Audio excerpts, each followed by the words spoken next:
Hi guys, the night has already settled over the ancient world. Somewhere beyond the dark hills of Italy, a small oil lamp is still burning inside a Roman home. Its flame is weak and yellow. It trembles whenever a little breeze finds its way through a crack in the doorway. The room is quiet now. The sounds of the day have slowly become softer. A few footsteps pass outside. Somewhere in the distance, a dog moves across a courtyard. Then there is silence again. The stones of the street are cool beneath the night air. The walls of the houses hold the warmth of the day. Dust rests along the edges of the road. A wooden door is closed. A clay jar sits beside it. Above the roofs, the sky is dark and deep, and the stars are beginning to appear between the buildings. For a moment, there is nothing that needs to be done. And so, as the ancient city grows quiet, we can let ourselves move slowly backward through the centuries. We do not need to enter the palace of an emperor. We do not need to follow a general toward a battlefield. We do not need to stand beneath the marble arches of a great monument. Instead, we can simply walk along a narrow Roman street and look toward the small homes, workshops, kitchens, farms, shops, courtyards, stairways, and crowded rooms where ordinary people spent most of their lives. Because Rome was not only made by emperors. It was not only made by senators and soldiers. It was held together each day by people who woke before sunrise, carried water, swept floors, kneaded bread, repaired sandals, hauled baskets, tended animals, washed clothing, worked in fields, shaped pottery, copied letters, served meals, carried goods, sold vegetables, fished in quiet waters, and returned home tired at the end of the day. Their lives were usually not recorded in great detail. And perhaps that is part of what makes them peaceful to imagine. They simply woke up. They worked. They ate. They rested. They slept.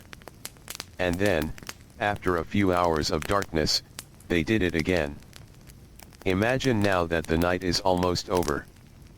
The sky above the city is still dark, but the darkness has begun to change. It is no longer the deep black of midnight. A faint grayness is forming somewhere beyond the rooftops. Inside a modest Roman home, someone stirs beneath a rough wool blanket. The sleeping space is simple. There may be a small bed made from wood, or perhaps a low sleeping platform. The mattress is stuffed with straw, reeds, or other available material. The blanket is heavy and coarse. It does not have to be beautiful. It only has to keep the body warm during the colder hours. The room itself is small. The walls may be plain plaster or exposed brick. There is little furniture. A few clay vessels stand near one wall. A wooden chest holds clothing and household things. A small lamp rests on a ledge. The lamp has burned low. Its oil is nearly gone. The person who wakes does not lie there for long. The day is waiting. For most ordinary Romans, time was closely tied to the movement of the sun. There were no glowing clocks on the wall. There was no soft electric light filling every corner of the house. Darkness was darkness, and daylight was precious. So the morning began gradually. A door opens. Cool air enters. Someone steps outside. The first sounds of the city begin to gather. A sandal touches stone. Another door opens farther down the street. A wooden shutter moves. A donkey makes a low sound somewhere nearby. A shopkeeper begins preparing his doorway for the coming day. The city is waking without hurry, even though many people have been awake for some time already. In the Roman world, mornings could be surprisingly busy. Workers needed to begin early. Farmers had animals to feed. Bakers needed to prepare bread before people became hungry. Fishermen had reasons to reach the water while the morning was still cool. Merchants had goods to arrange. Builders and laborers had places to reach. Servants in wealthy households had many tasks waiting for them before their masters even came downstairs. And in small homes, there was always work. A household did not simply maintain itself. Water had to be brought in. Food had to be prepared. Ashes had to be cleared. Clothing had to be folded or washed. Animals had to be fed. Floors had to be swept. Children had to be cared for. Tools had to be checked. The simple things of life were never truly simple when every task had to be done by hand. Outside, the morning air carries the smell of smoke. Cooking fires are being lit. A little wood catches flame. A small charcoal brazier begins to glow. The smell of yesterday's ashes mixes with the smell of fresh bread and damp earth. Some homes have ovens. Others rely on simple cooking vessels placed over heat. Food is not prepared in great quantities for every family. A household may have only a few basic ingredients. Bread is central. Grain is important. Olives are common in many parts of the Roman world. So are beans, lentils, onions, herbs, and seasonal vegetables. People eat what is available. What grows nearby? What can be stored? What can be purchased cheaply? A poor family might have a simple meal of grain porridge, bread, vegetables, or beans. A little oil can make a plain dish softer and richer. A few olives add salt and flavor. Cheese may appear when it can be afforded. Fruit changes with the seasons. Meat is available, but it is not necessarily part of every ordinary meal. For many people, food is practical. It provides strength for work. It fills the stomach. It is shared among the household. The smell of bread in a Roman street can therefore feel like a quiet sign that the day has begun. Imagine a woman sitting near the cooking fire.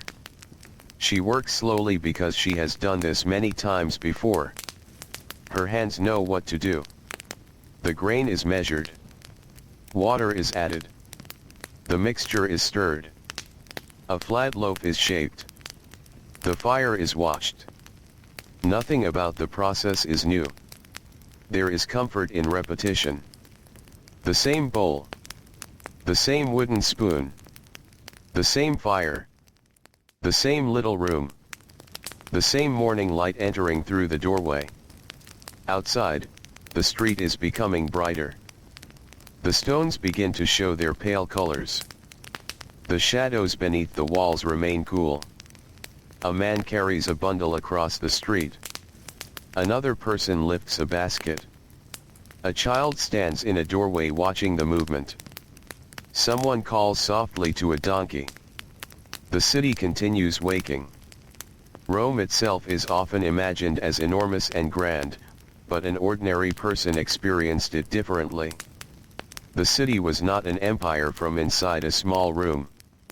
It was a neighborhood. A street. A staircase. A courtyard. A workshop. A fountain. A market stall. A familiar face. A place where someone knew which baker opened early and which water source was closest. A place where the sound of a particular cart might tell you who was passing outside.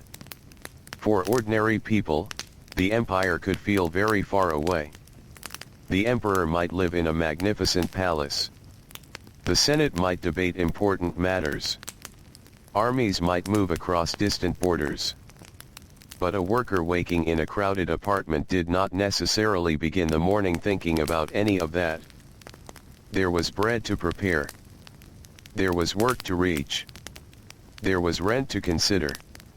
There was a family waiting. There was a body that needed food. And there was another day to move through. This is one of the quiet things about history. Great events can fill books, but most lives are made from smaller moments. A person tying a sandal.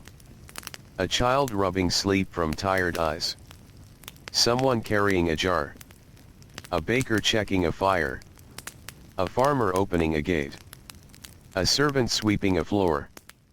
A fisherman pulling a net from the water. These actions rarely become famous. Yet they happen again and again.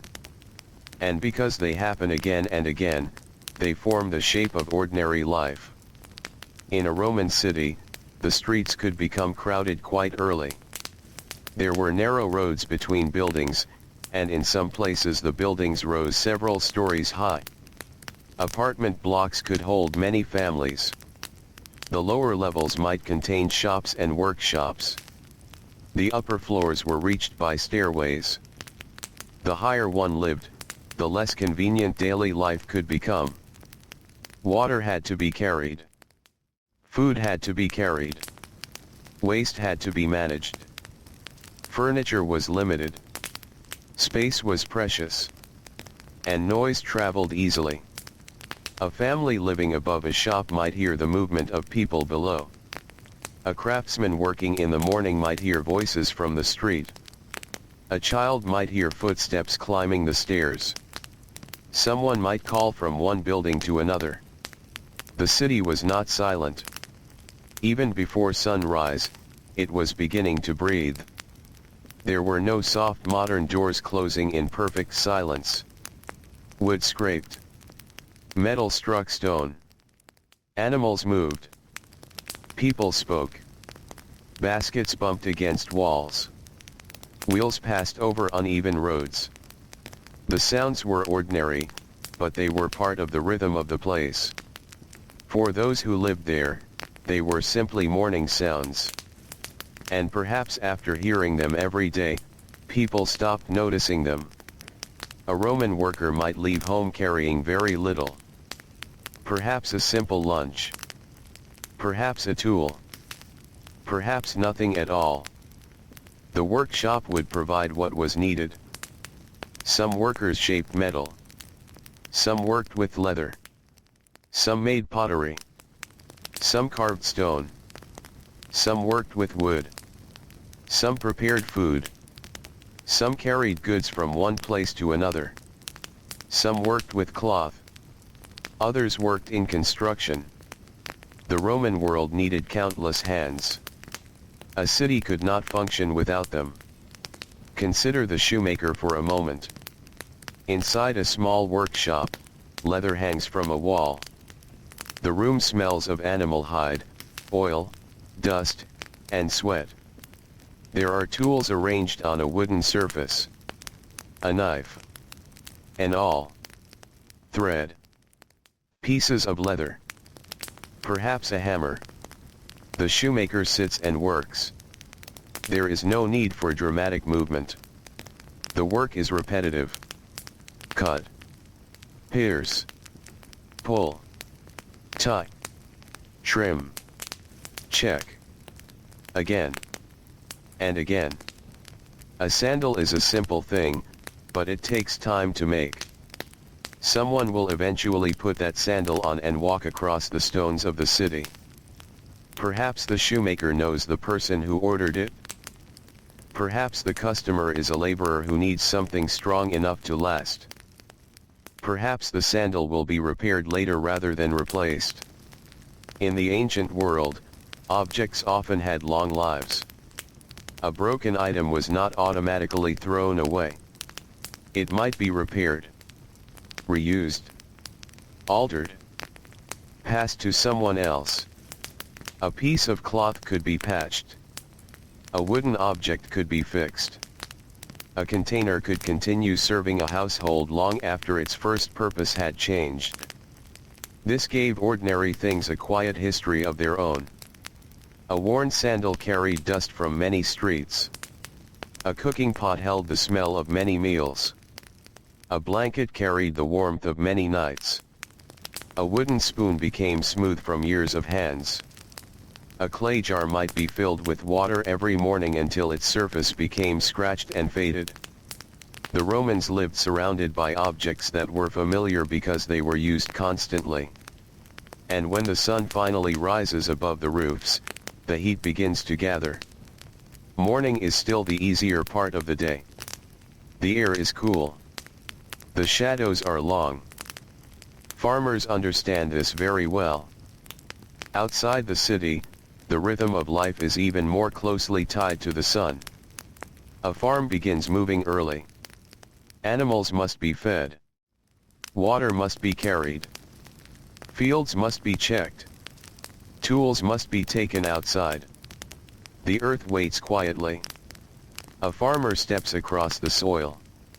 The ground may be dry and hard in one season, soft in another. There is no single Roman landscape. Across the empire, ordinary people live beside rivers, forests, hills, plains, coastlines, and dry fields. But wherever they live, the work of the land follows its own rhythm. Planting, growing, harvesting, storing, waiting. Again. The farmer does not control the weather.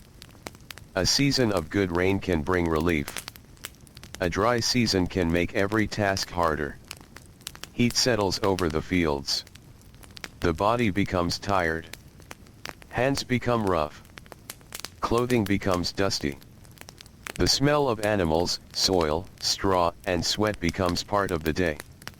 A worker may pause beneath a tree when the sun is high. Not because the work is finished. Only because the body needs a little rest. There is something deeply ordinary about that moment. The Roman farmer sits in the shade. Perhaps he drinks water. Perhaps he eats a piece of bread. For a few minutes, nothing happens. The field remains where it was.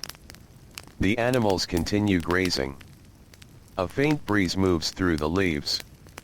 The worker looks toward the horizon. Then, after resting, he stands again. The day continues. In the city, another kind of labor is taking place. A porter carries a heavy load. His shoulders are tense. The street is warm now. Dust rises beneath his feet. He moves slowly because the weight is heavy. There are no machines to carry the load for him. The body is the machine. Hands, back, shoulders, legs. Again and again. Many ordinary Roman occupations depended on physical strength. Construction was especially demanding. Stone had to be moved. Wood had to be carried. Bricks had to be stacked. Mortar had to be prepared. Workers climbed and descended. They worked under the open sky. The sun moved higher. Sweat gathered beneath clothing. Dust settled on skin. And still the work continued. A large building may later appear permanent and impressive. But before it becomes part of the landscape, it is simply a collection of heavy materials waiting to be moved by human hands. A worker does not see the finished monument. He sees the stone in front of him. The rope. The basket. The wall. The next task. And then the next. The Roman world was built slowly. Not in a single moment. It was built through thousands of ordinary actions. A brick placed here. A stone carried there. A beam lifted. A wall repaired. A road cleared. A roof patched. A drain cleaned. A shop swept. A doorway painted. A jar filled. The empire was large, but daily life remained close to the hands. And as the morning becomes afternoon, the heat becomes heavier. The streets are brighter. The stone reflects the sun. The air above the road seems almost still. People seek shade where they can. Under awnings. Beneath balconies. Inside workshops. Along the walls of buildings. The hottest hours can feel slow. Very slow. The body begins to notice every movement. A worker pauses. A servant carries water. Someone wipes sweat from the forehead. A farmer loosens a piece of clothing. A child sits near a doorway. Even animals rest when they can. The Roman day is not always a smooth stream of activity. There are pauses. Waiting. Sitting. Standing in shade. Watching something cook. Waiting for a customer. Waiting for a delivery. Waiting for the heat to ease. These quiet spaces between tasks are part of the story too. Perhaps an ordinary Roman man sits outside a workshop for a few minutes. His hands are dusty. His sandals are worn. He watches people pass. There is nothing important happening. A woman carries a basket. A boy walks beside her. Two workers speak quietly. A dog lies in the shade. A small cart moves slowly down the street. The moment passes. Then another. And another. History moves forward without announcing itself. In many homes, the midday meal is simple. Bread can be torn by hand. A little cheese may be shared. Olives sit in a small dish. Vegetables are cooked until soft. A thin soup or porridge may be enough. Wine is often mixed with water. Water itself is precious and necessary. In some places, public fountains make access easier. People carry jars and containers home. The act of collecting water is part of the daily rhythm. A person approaches the fountain. The container is lowered. Water fills it. The vessel becomes heavy. Then it must be carried back. For someone who does this every day, the weight becomes familiar. But familiar does not mean light. The body learns the task. The arms strengthen. The steps become practiced. The jar rests against the hip. The person walks carefully. A little water spills. The road continues. At home, the water is used carefully. For drinking. For cooking. For washing. For cleaning. For animals. For whatever the household needs. Water is not something to be taken for granted. It has to arrive. Someone has to carry it. And then someone has to carry it again. In wealthier homes, servants may handle much of this work. A large household can contain many people whose days are shaped around service. They clean rooms, carry water, prepare food, care for children, wash clothing, attend to animals, run errands, prepare lamps, carry messages, serve meals. The work can begin early and end late. A servant may spend much of the day moving through spaces that belong to someone else. The large house may contain courtyards, columns, painted walls, and rooms filled with objects. But the servant experiences the house differently. There are things to carry. Floors to sweep. Dishes to wash. Clothing to fold. Food to prepare.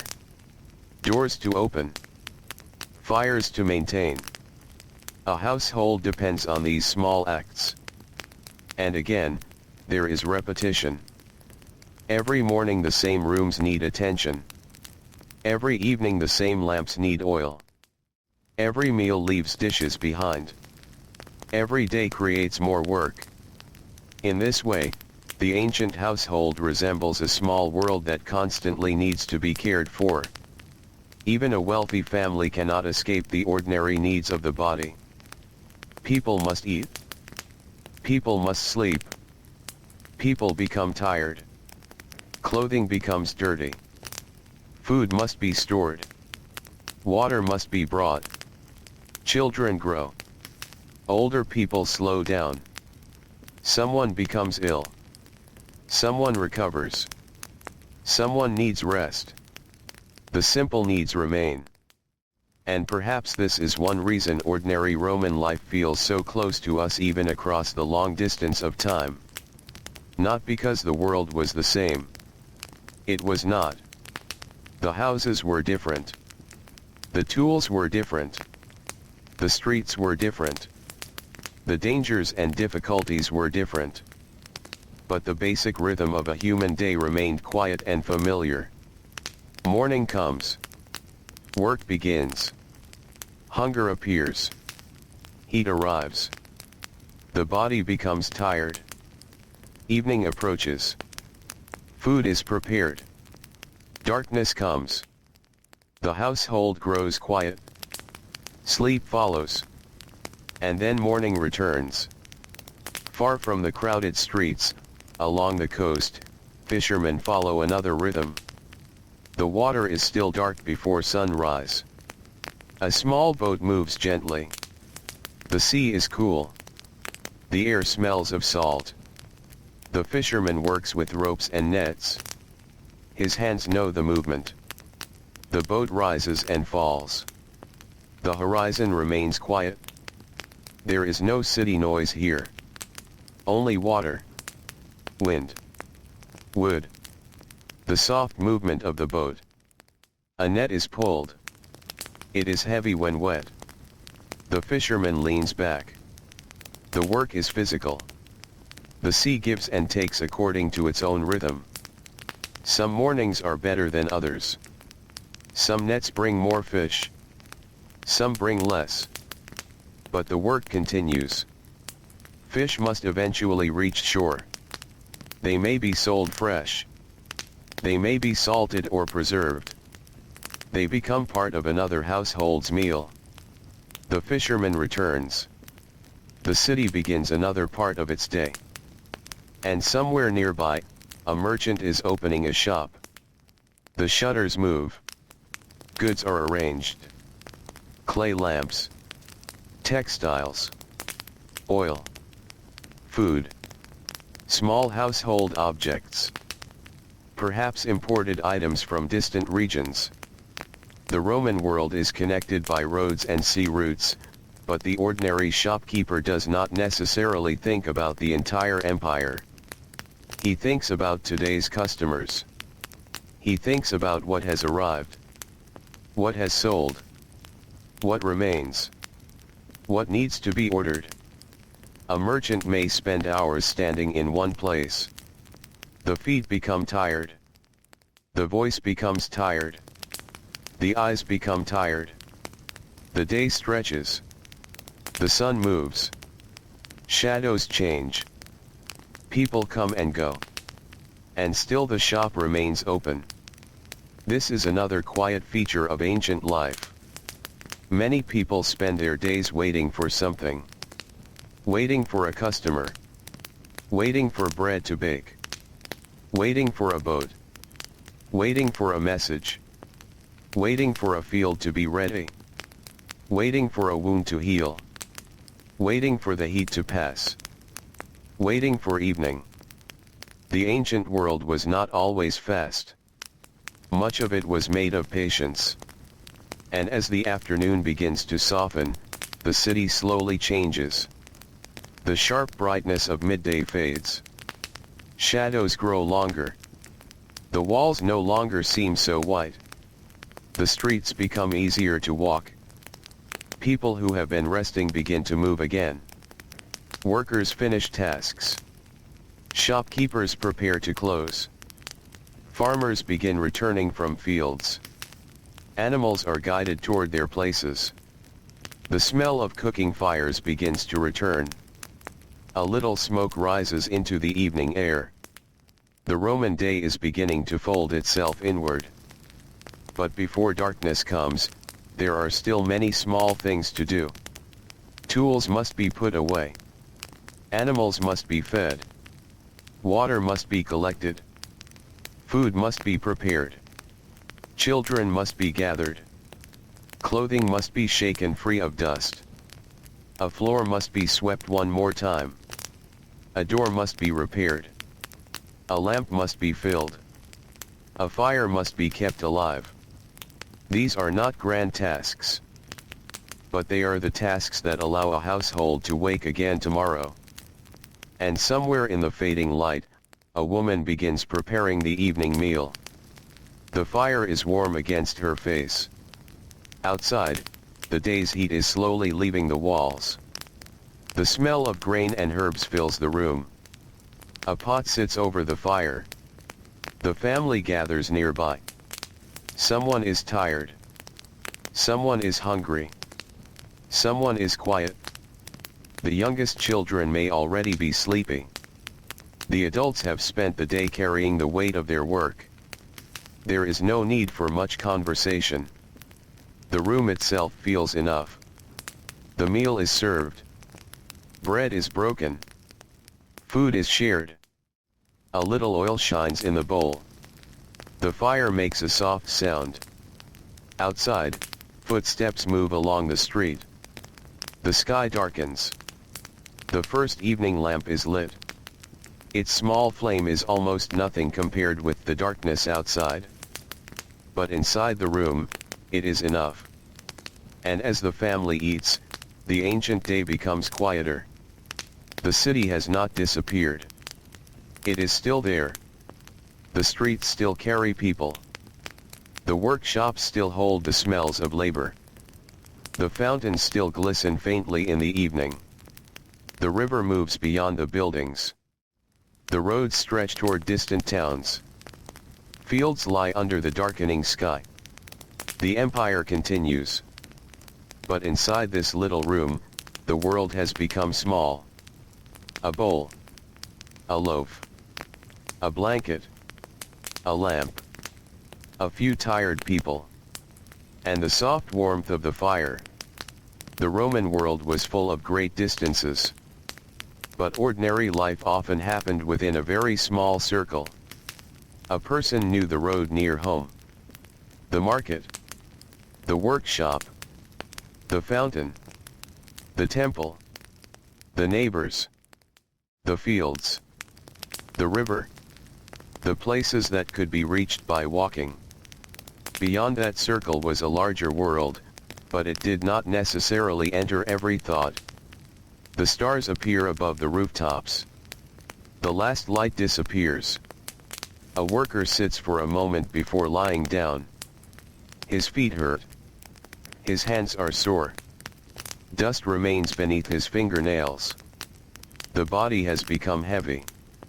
There is no need to explain the tiredness. It is simply there. The kind of tiredness that makes a person quiet. The kind that makes the bed feel welcome. The kind that makes the darkness gentle. In another house, a farmer has already fallen asleep. In another, a servant is still finishing the evening work. In another, a child is curled beneath a blanket. In another, someone is coughing softly in the darkness. Illness was part of ordinary Roman life. A fever could interrupt the household. A wound could make work impossible. A person might recover slowly. A person might not. There were healers, medicines, herbs, household remedies, and knowledge passed through families. But the ancient body was vulnerable. A small injury could become serious. A bad illness could change the rhythm of an entire household. And yet, even with these uncertainties, people continued with the ordinary business of living. They cooked. They worked. They washed. They cared for children. They repaired things. They waited. They rested. They woke again. The quiet persistence of ordinary life can sometimes be more revealing than the stories of famous people. Because most of the Roman world was not made up of emperors. It was made of people whose names have disappeared. People who carried baskets. People who planted seeds. People who shaped clay. People who opened doors at dawn. People who carried water upstairs. People who washed clothes beside rivers. People who repaired walls after rain. People who prepared food over small fires. People who slept in rooms that were warm in summer and cold in winter. Their lives were rarely preserved in long written accounts. But their traces remain. In worn steps. In broken pottery. In old tools. In the foundations of houses. In cooking vessels.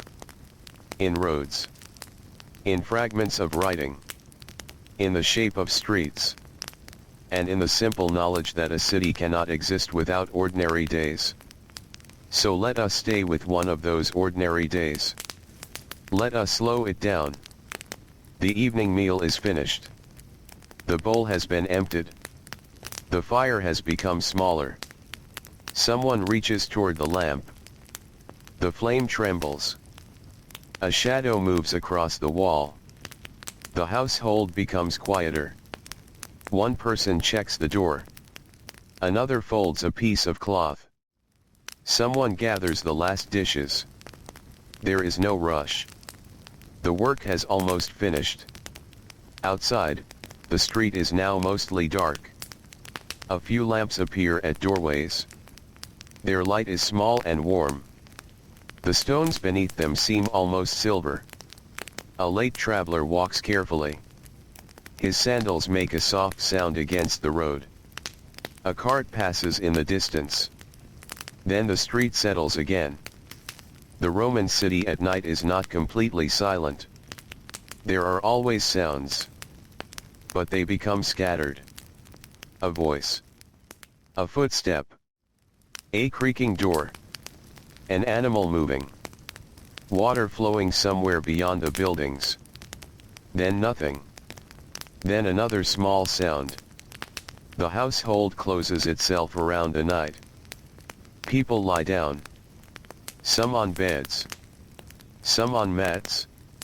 Some in crowded rooms. Some in narrow upper apartments. Some in farmhouses.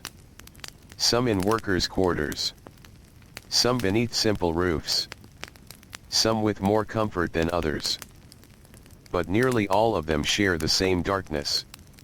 The same slow movement of the night. The same turning of the stars. The same gradual cooling of the air. For a few hours, the work stops. The fields are still. The workshop is empty. The shop is closed. The fishing boat rests. The tools are quiet. The animals settle. The city breathes more slowly. And above it all, the night sky remains. A Roman lying beneath a wool blanket might look upward through a small opening in the roof or doorway. Perhaps there is only darkness. Perhaps a few stars. Perhaps the faint glow of a distant lamp. There is nothing to check. Nothing to read. Nothing to watch. The night simply exists. And the body, after a long day, begins to give in to sleep. The mind may still hold small thoughts. Tomorrow's work. A debt. A meal. A family matter. A broken tool. A field that needs attention. A customer who has not paid. A child who needs care. But eventually even these thoughts become softer. The lamp burns lower. The room becomes darker. The blanket feels heavier. The sounds outside grow distant. And sleep comes. Not suddenly. Just slowly. Like the fading of light. Like the cooling of stone. Like the river moving quietly beyond the city. And while one ordinary Roman sleeps, thousands of others are sleeping too. Across the farms. Across the towns. Along the coast. In crowded streets. Near workshops. Beside fields. Along the great roads. In small houses and busy cities. The Roman world is enormous. But tonight, it is made quiet by sleeping bodies. Tomorrow will bring another morning. Another fire. Another loaf. Another journey to work. Another basket. Another field. Another boat. Another workshop. Another tired walk home. But for now, the work has stopped. The night has arrived. And the ancient streets can rest. For a little while, the stones hold no footsteps. The workshops hold no voices. The fields hold no workers. The market is empty. The lamps grow dim. And somewhere beyond the rooftops, the river moves through the darkness, carrying the night along its slow and patient course. The ordinary Roman day has become quiet. And in that quiet, we can remain for a moment longer. There is nothing else that needs to happen yet. Only darkness. Only cool air. Only the faint scent of smoke. Only the warmth left inside the walls. And the soft, familiar weight of sleep. Beyond the closed door, the ancient road waits for morning. But morning has not come yet. There is still time. Time for the last lamp to tremble. Time for the last footsteps to disappear. Time for the tired household to settle deeper into silence. And time for the sleeping city, stone by stone, roof by roof, room by room, to become still beneath the stars. We'll continue directly from the quiet Roman night, without restarting the atmosphere or closing the history. And still, beneath the stars, the city sleeps. The last sounds of the evening have almost disappeared. A lamp burns inside a small room, its flame barely moving now. The oil is nearly gone, and the wick has become a tiny glowing point. Beside it, a clay cup rests on the floor. A folded piece of wool lies near the wall.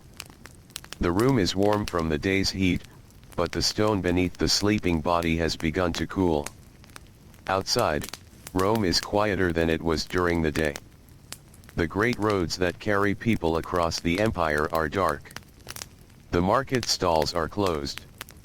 The bakeries are empty except for the people preparing for another morning. The workshops have become still. The animals have settled. Somewhere, a fountain continues to release its steady stream of water. It is one of those sounds that can disappear into the background after hearing it every day. Water falling. Water gathering. Water moving away. And somewhere nearby, someone is still awake. Perhaps a mother sits beside a sleeping child. Perhaps a servant is finishing a final task. Perhaps an old man cannot sleep because his body aches. Perhaps a fisherman has already risen because the sea does not wait for daylight. The Roman night does not belong equally to everyone. Some people are resting. Others are still working. Some have comfortable rooms. Others sleep in crowded spaces. Some have soft mattresses. Others lie on simple mats or rough bedding. Even within the same city, the night can feel completely different from one doorway to another. But slowly, one by one, the sounds disappear. And then the darkness becomes deep again. Let us remain there for a little while. Let the night pass quietly. The first change comes almost unnoticed. The air begins to cool. A faint breeze moves along the street. A shutter shifts. Somewhere beyond the buildings, a bird calls once and then becomes silent. The sky is still dark. But the hours are moving. Inside another apartment, someone turns beneath a blanket. A child makes a small sound in sleep. A tired worker shifts his shoulder. The body remembers the weight of yesterday. The muscles remain sore. The hands remain rough. But sleep continues. And eventually, the darkness begins to thin. The Roman morning is returning. It is not yet bright. There is only a pale line far beyond the rooftops. The city begins again. A door opens. A person steps outside. Cold morning air touches the face. The first worker walks down the street. Then another. Then another. The same stones that were quiet a few hours ago are receiving footsteps again. And somewhere nearby, bread is already being prepared. The baker's day begins earlier than many others. This is necessary because bread takes time. Grain has to be ground. Dough has to be prepared. Fire has to be made ready. The oven must be hot. The baker works near the heat while the rest of the city is still cool.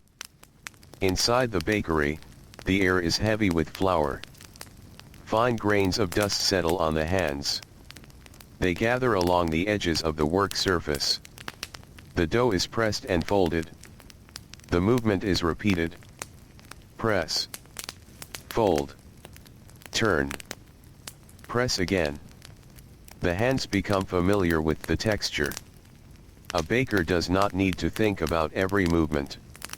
The body already knows. Nearby, the fire grows brighter. Wood crackles. The oven warms. The first light of morning enters through the doorway. The baker looks outside.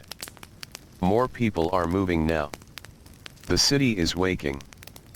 Bread will soon leave the bakery and enter homes all across the neighborhood. A loaf that begins as grain in a field has passed through many hands. The farmer. The miller. The baker. The person who carries it home. Each step is ordinary.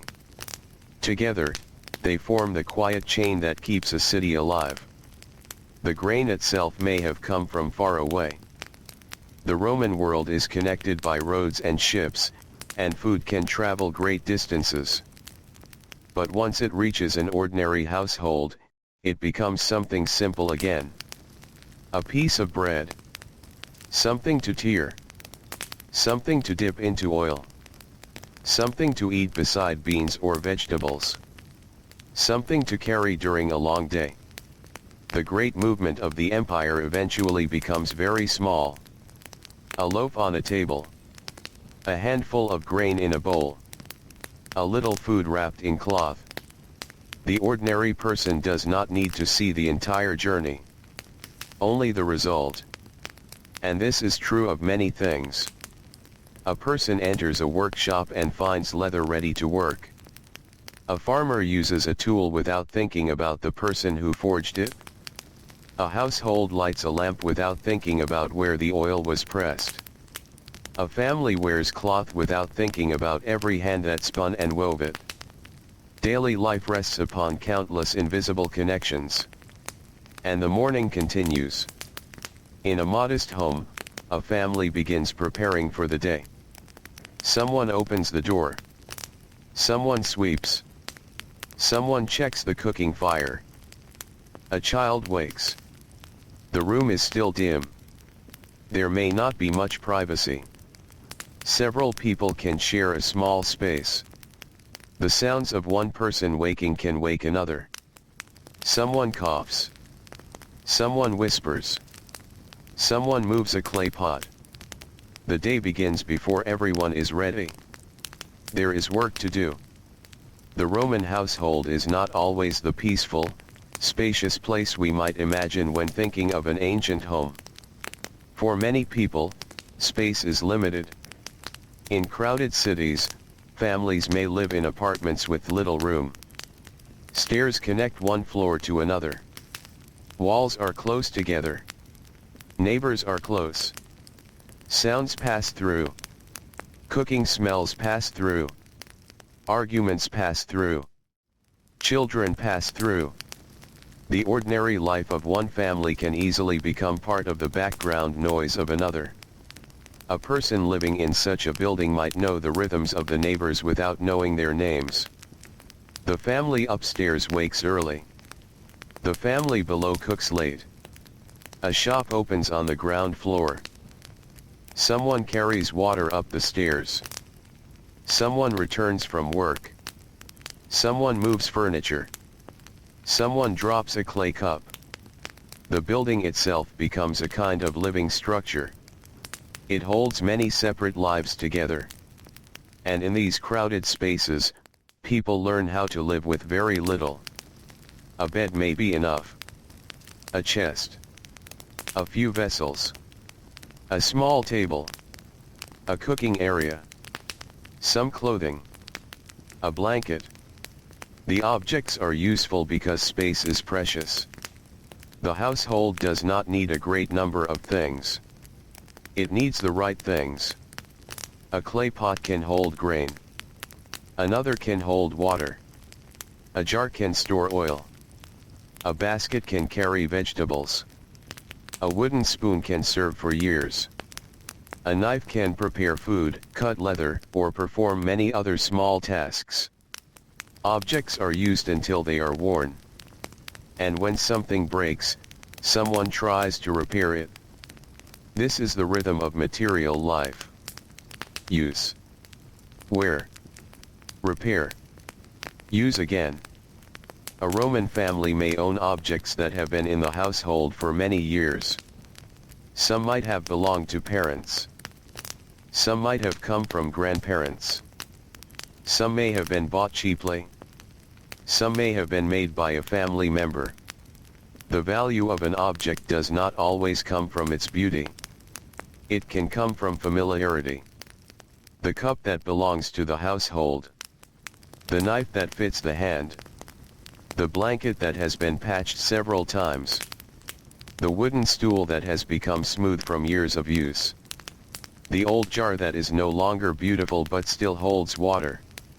These things become part of the quiet background of life. Outside, the morning becomes warmer. A worker begins walking toward the fields. The road leaves the town. The buildings become fewer. The air smells different. There is more open ground. The sounds of the city fade behind him. Ahead, there are fields. Rows of crops. Olive trees. Vines. Dusty paths. Low walls. Farm buildings. Animals. The countryside has its own kind of noise. Birds. Insects. Sheep. Cattle. The creaking of wooden equipment. The movement of feet through dry soil. A farm worker may begin the morning by checking the animals. A gate opens. A donkey moves forward. Feed is placed. Water is carried. The animal waits. The worker moves from one task to another. Nothing can be forgotten. An animal that is not fed cannot work. A field that is not tended will produce less. A broken tool can slow the entire day. A fence must be repaired. A roof must be checked. A storage jar must be protected. A Roman farm is a collection of small responsibilities. The work does not end simply because one task is complete. There is always another. And another. The seasons change the character of this work. In spring, planting becomes important. In summer, heat becomes important. At harvest time, the pace changes. In colder months, different tasks take priority. The farmer lives with time in a different way than the city merchant. The farmer watches the sky, the soil, the plants, the animals, the length of the day, the movement of the seasons. A person can plan, but the earth has its own plans. A field does not respond to human impatience. The crop grows when it grows. The harvest arrives when it arrives. And so much of rural life is built around waiting. Waiting for rain. Waiting for ripening. Waiting for the right moment. Waiting for the heat to soften. Waiting for the animals. Waiting for the next season. This waiting is not always peaceful. Sometimes it is anxious. But much of it is simply part of the rhythm. A farmer can do the work.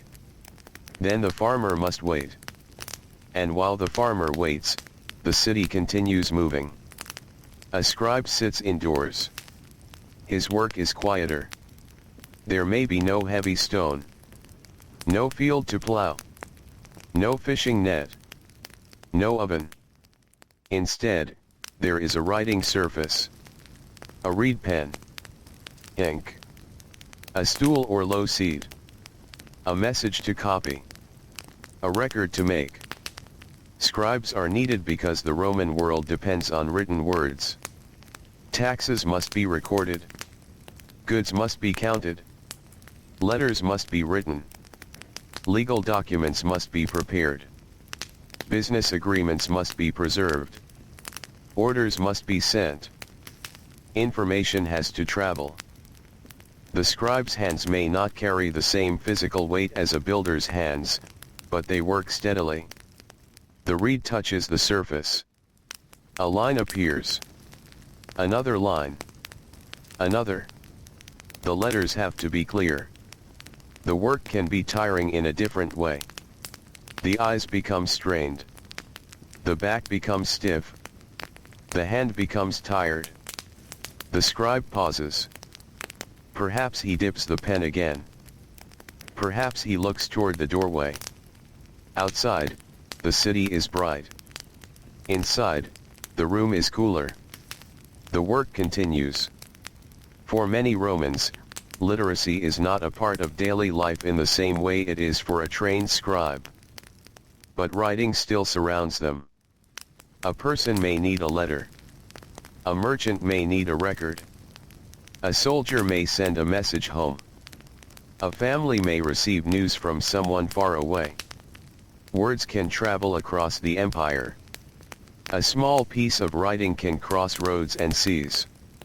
And somewhere at the end of that journey, someone opens it with tired hands. The person reads. Perhaps the message is ordinary. A request. A payment. A family matter. A reminder. A little news from home. Most messages in history are probably not dramatic. They are simply people trying to stay connected. The same as always. And while the scribe writes, the city grows louder. The market becomes busy. Vendors call out. People bargain. Animals move through narrow spaces. Carts pass. A potter's workshop fills with the smell of damp clay. A metal worker strikes something with a hammer. The sound travels between buildings. A carpenter saws wood. A leather worker cuts hide. The city becomes a mixture of smells and sounds. Smoke. Bread. Animal dung. Wet clay. Leather. Oil. Spices. Dust. Sweat. Cooked food. The smells do not stay in separate places. They mix. The Roman city has its own atmosphere. A person who lives there becomes accustomed to it. The noise is simply part of the day. And yet, even in a crowded city, there are moments of stillness. A shaded courtyard. A quiet room. A small garden. A place beside a fountain. A temple courtyard. A patch of shade beneath a tree. People need somewhere to pause. Perhaps an old man sits near a wall. He watches the market. He does not need to participate. He simply sits. The sun moves across the stones. People pass. A dog lies nearby. A woman carries a basket. A young man hurries toward work. A child follows an older relative. The old man watches. The city changes around him. But the wall remains warm beneath his hand. The day continues. In another part of town, children are learning the habits expected of them. A child's life is not completely separate from household work. Children may help with simple tasks. They may carry small objects. Watch younger children. Assist in shops. Learn family trades. Fetch things. Observe adults. Some receive formal education. Others learn mainly through work. A boy who grows up around a craftsman learns by watching hands. The movement of a tool. The preparation of material. The correct pressure. The right time to stop. The child may begin with very small tasks. Hold this. Carry that. Watch. Wait. Try. The work is learned slowly. The same is true in farming. A child watches the adults. How animals are handled. How seeds are placed. How tools are stored. How food is prepared. How the household responds when something goes wrong. Much of ancient knowledge is passed from one generation to another without being written down. It lives in memory. In hands. In habits. In repeated actions. A person learns because someone older has done the same thing many times. And perhaps the older person learned it in exactly the same way. This is how a household can carry knowledge across decades. The method for making bread. The way to preserve food. The right herbs for a meal. The best way to repair a roof. The safest way to handle an animal. The places where water can be found. The season when a crop should be planted. The pattern of work becomes almost invisible because it is so familiar. And now the sun is high again. The heat settles over the city. Workers move more slowly. The stones are hot. The walls reflect the brightness. In the narrow streets, shade becomes valuable. An awning is pulled forward. A doorway becomes a place to pause. Someone sits beside a wall. A worker drinks water. A porter lowers his load. For a few moments, everyone simply breathes. The heat has a way of making the world feel slower. Even the sound of conversation becomes softer. The body becomes aware of itself. The weight of clothing. The dryness of the mouth. The sweat on the skin. The tiredness in the legs. The ache in the shoulders. These sensations are part of the ordinary Roman day. For workers who spend their lives outdoors, heat is not an unusual event. It is part of the environment. The body learns to endure it. But endurance has limits. People rest when they can. A farmer may sit beneath a tree. A builder may find shade beside a wall. A fisherman may remain near the water. A shopkeeper may sit behind the counter. The work waits. There is no need to rush every minute. And so the day contains these little islands of stillness. A few minutes of shade. A drink of water. A piece of bread. A quiet conversation. Then the body returns to work. Imagine a man carrying a basket through the market. The basket is heavy. Inside are vegetables. Perhaps onions. Perhaps beans. Perhaps figs. The basket presses into his arm. He shifts it. The weight moves. He continues. The market floor is dusty. Feet pass in every direction. Someone calls from a stall. Someone else answers. A child reaches toward a piece of fruit. An adult gently pulls the hand away. A merchant rearranges his goods. A customer examines a loaf. Someone counts coins. A deal is made. The customer leaves. Another arrives. This is the kind of scene that could happen every day. No battle. No emperor. No famous speech. Just people buying food. And the food itself has its own story. Grain may have come from a field. Olives may have been harvested by hand. Fish may have been pulled from the sea. Vegetables may have traveled from nearby farms. Wine may have been carried in large clay containers. The Roman diet depends on networks of labor that are easy to overlook. Someone plants. Someone harvests. Someone carries. Someone stores. Someone sells. Someone cooks. Then someone eats. The final meal may look simple, but behind it is an entire chain of ordinary work.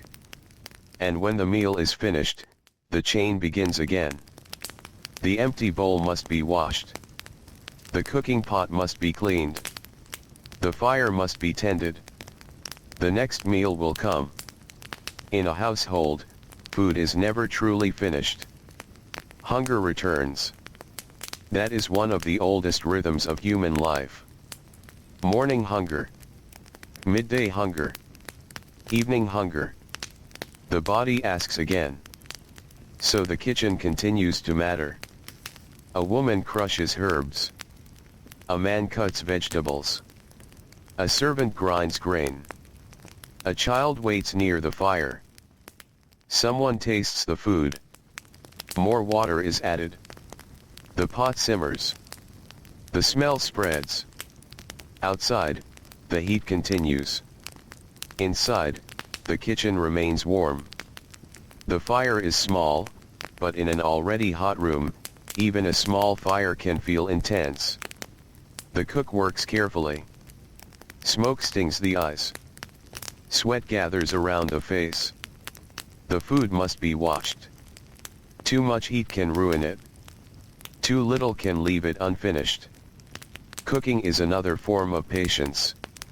And when the meal is ready, it may be eaten quickly because there is work waiting. Or it may be shared slowly at home. The rhythm depends on the household. A wealthy family may have more variety. More servants. More dishes. More space. An ordinary working family may have less. The difference between households can be large. Roman society is not equal. Some people own land. Some own businesses. Some work for wages. Some are enslaved. Some are free but poor. Some live comfortably. Others struggle. The same city can contain great wealth and deep poverty within a short distance. A person can walk past a richly decorated house and then turn into a narrow street where families live in crowded rooms. The architecture itself can reveal the difference. A wealthy home may have a large courtyard, painted walls, mosaics, water features, private rooms, storage areas, servants' quarters. A poorer household may have only a few rooms. The walls may be plain. The furniture may be limited. The cooking area may be cramped. The sleeping space may be shared. Yet even in the simplest room, people create routines. They arrange what they own. They find places for things. They make meals. They rest. They raise children. They speak quietly at the end of the day. Home is not necessarily defined by size. It is defined by familiarity. The same doorway. The same wall. The same cooking pot. The same sleeping place. The same sounds from outside. The same people returning each evening. This familiarity becomes part of the comfort of life. And as the afternoon begins to move toward evening again, the heat finally starts to loosen its hold. The shadows stretch. The market begins to thin. The shops become quieter. The farmer looks toward home. The worker cleans his tools. The fisherman checks the boat. The baker prepares for another early morning. The scribe puts away his writing materials. The servant continues with the household's final tasks. Everyone has their own path toward night. A worker walks home carrying a small bundle. His pace is slower than it was in the morning. The day's work remains in his body. His shoulders are heavy. His feet hurt. Dust covers the lower part of his clothing. He passes the same walls he passed earlier. The same fountain. The same corner. The same doorway. But the light is different now. The afternoon sun is lower. Warm gold settles across the buildings. The city is still busy, but it is becoming softer. A child plays near a doorway. Someone washes a vessel. A woman shakes dust from a cloth. A man sits outside his shop. The evening is approaching. And somewhere beyond the city, the fields are becoming quiet. The animals are returning. The workers are gathering tools. The earth has absorbed the day's heat. The sky changes color. The long road home becomes easier in the cooler air. A farmer walks beside an animal. Neither moves quickly. There is no reason to. The day's hardest work is finished. The animal's footsteps are slow. The farmer's footsteps are slow. The light continues fading. And for a little while, the road seems almost empty. This is one of the quieter moments of ordinary life. The walk home. Not the beginning of work. Not the work itself. Not yet the rest of the night. Just the space between. A person carrying the tiredness of the day toward the familiar place where the day will end. The road is dusty. The air is warm. The fields are darkening. A few birds move across the sky. The first evening star appears. And slowly, the farmer reaches home. The gate opens. The animal enters. The tools are placed down. Water is brought. Someone inside has already begun cooking. The smell reaches the doorway. The farmer stops for a moment. The work of the day has changed. Now there is food. Now there is family. Now there is the small quietness of home. Inside, the fire burns. A pot is warming. Bread waits. Someone speaks. The farmer sits. The body finally relaxes. Not completely. Tomorrow will bring more work. But for this evening, the heavy tools are on the ground. The hands are empty. And empty hands can rest. The same is happening in the city. A worker returns to a small apartment. The stairs are narrow. The room is warm. Someone has already lit the lamp. A child is eating. A simple meal waits. The worker removes his sandals. The feet are dusty. He sits. There is no grand ceremony. Just the quiet relief of sitting after standing for many hours. The day has been long. The room is small. But for a moment, it is enough. The lamp flickers. The walls glow. The outside world becomes less important. The streets remain busy somewhere beyond the door, but inside the household, the evening has begun. And again, the Roman world becomes small. A bowl. A lamp. A family. A tired body. A little food. A place to sleep. The empire may stretch across seas and mountains. But a person's life can still fit inside a few rooms. Perhaps that is why the ordinary details matter so much. They show us how enormous history becomes intimate. An empire is measured in roads and provinces. But a human life is measured in mornings. Meals. Work. Rest. Seasons. Children growing. Old age approaching. Hands becoming tired. Homes changing. And days passing. The Romans knew this rhythm as intimately as anyone. They did not wake each morning thinking of themselves as people living inside a historical period. They simply woke. The world was their world. The streets were familiar. The food was familiar. The work was familiar. The weather was familiar. The worries were familiar. The people around them were familiar.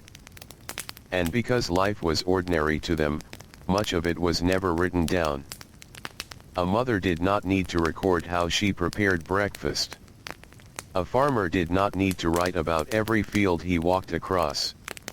A fisherman did not need to describe every morning on the water. A child did not write a diary about carrying a small basket for a parent. A worker did not record every tired evening. Yet these are the things that filled most days.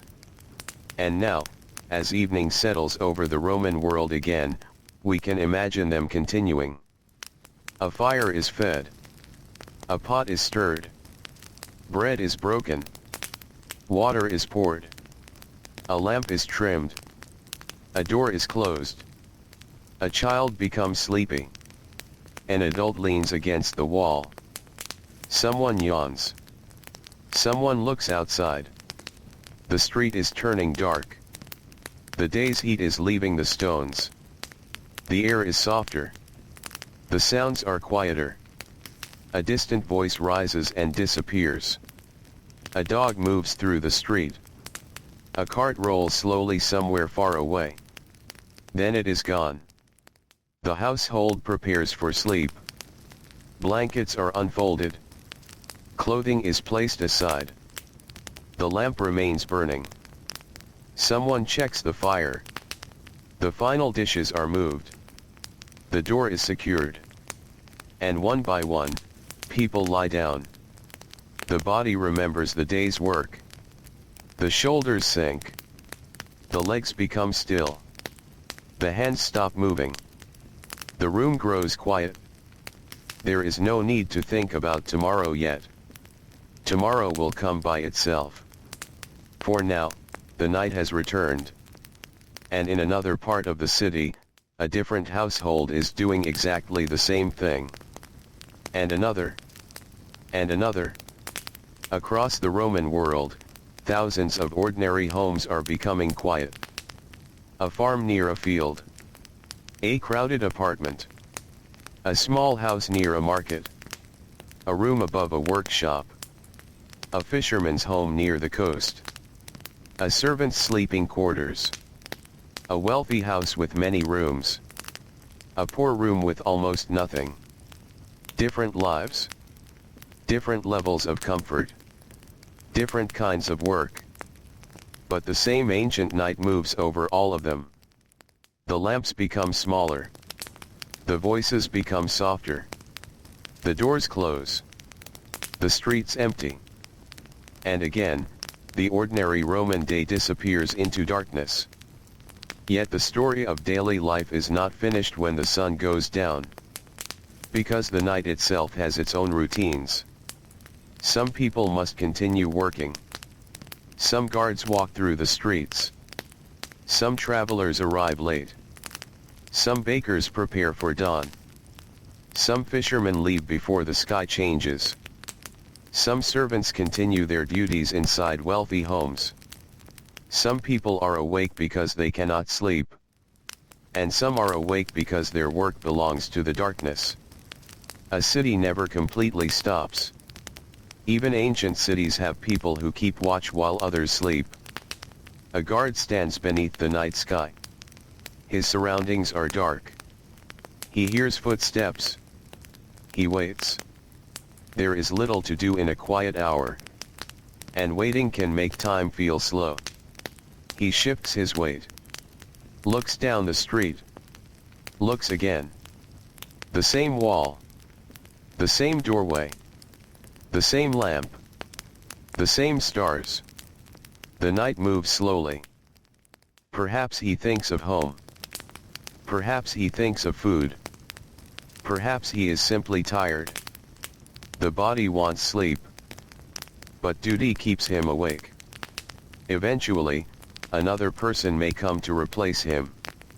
The guard can walk away. The shoulders loosen. The night air feels cool against the face. And somewhere, a bed is waiting. The city is full of such small exchanges. One person rests because another works. One person sleeps while another prepares tomorrow's bread. One person eats because another has carried the food. One person receives a message because another has written it. One person walks on a road because countless workers once built and repaired it. Daily life depends upon other daily lives. And so the ordinary Roman world continues to move even when most of its people are sleeping. The night deepens. The moon may rise. Its light touches the rooftops. The stones become pale. The shadows become long. The river reflects a broken path of silver. A boat moves slowly across the water. The oars enter. Lift. Enter again. Lift. The movement is quiet. The fisherman does not need to speak. The water makes the only steady sound. Farther inland, a farmer sleeps beside a wall. In a city apartment, someone turns beneath a blanket. In a wealthy home, lamps have finally been extinguished. In a workshop, tools rest on a table. In a bakery, the first preparations for morning have already begun. The cycle continues. Not dramatically. Not quickly. Simply continuously. And perhaps the most important thing to understand about ordinary Roman life is this quiet repetition. A single day may not seem remarkable. But a lifetime is made from thousands of them. The same street walked many times. The same field visited in every season. The same tools held by aging hands. The same kitchen used year after year.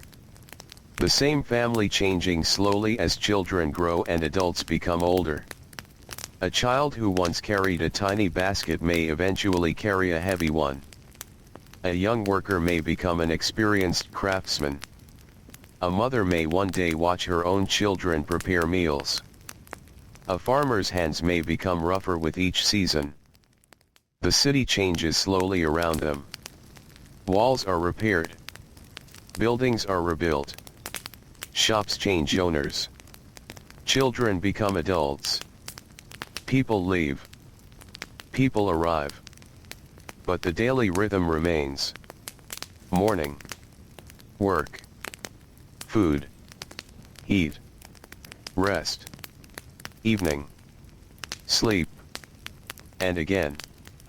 The ancient Roman world was built around these repeated movements. The empire could change rulers. Roads could change. Cities could grow. Borders could move. But someone still had to bake the bread in the morning. Someone still had to carry water. Someone still had to tend the fields. Someone still had to clean the house. Someone still had to mend the sandal. Someone still had to prepare the meal. Someone still had to light the lamp. And someone, at the end of a long day, still had to lie down and sleep. The lamp inside the small Roman home is now almost gone.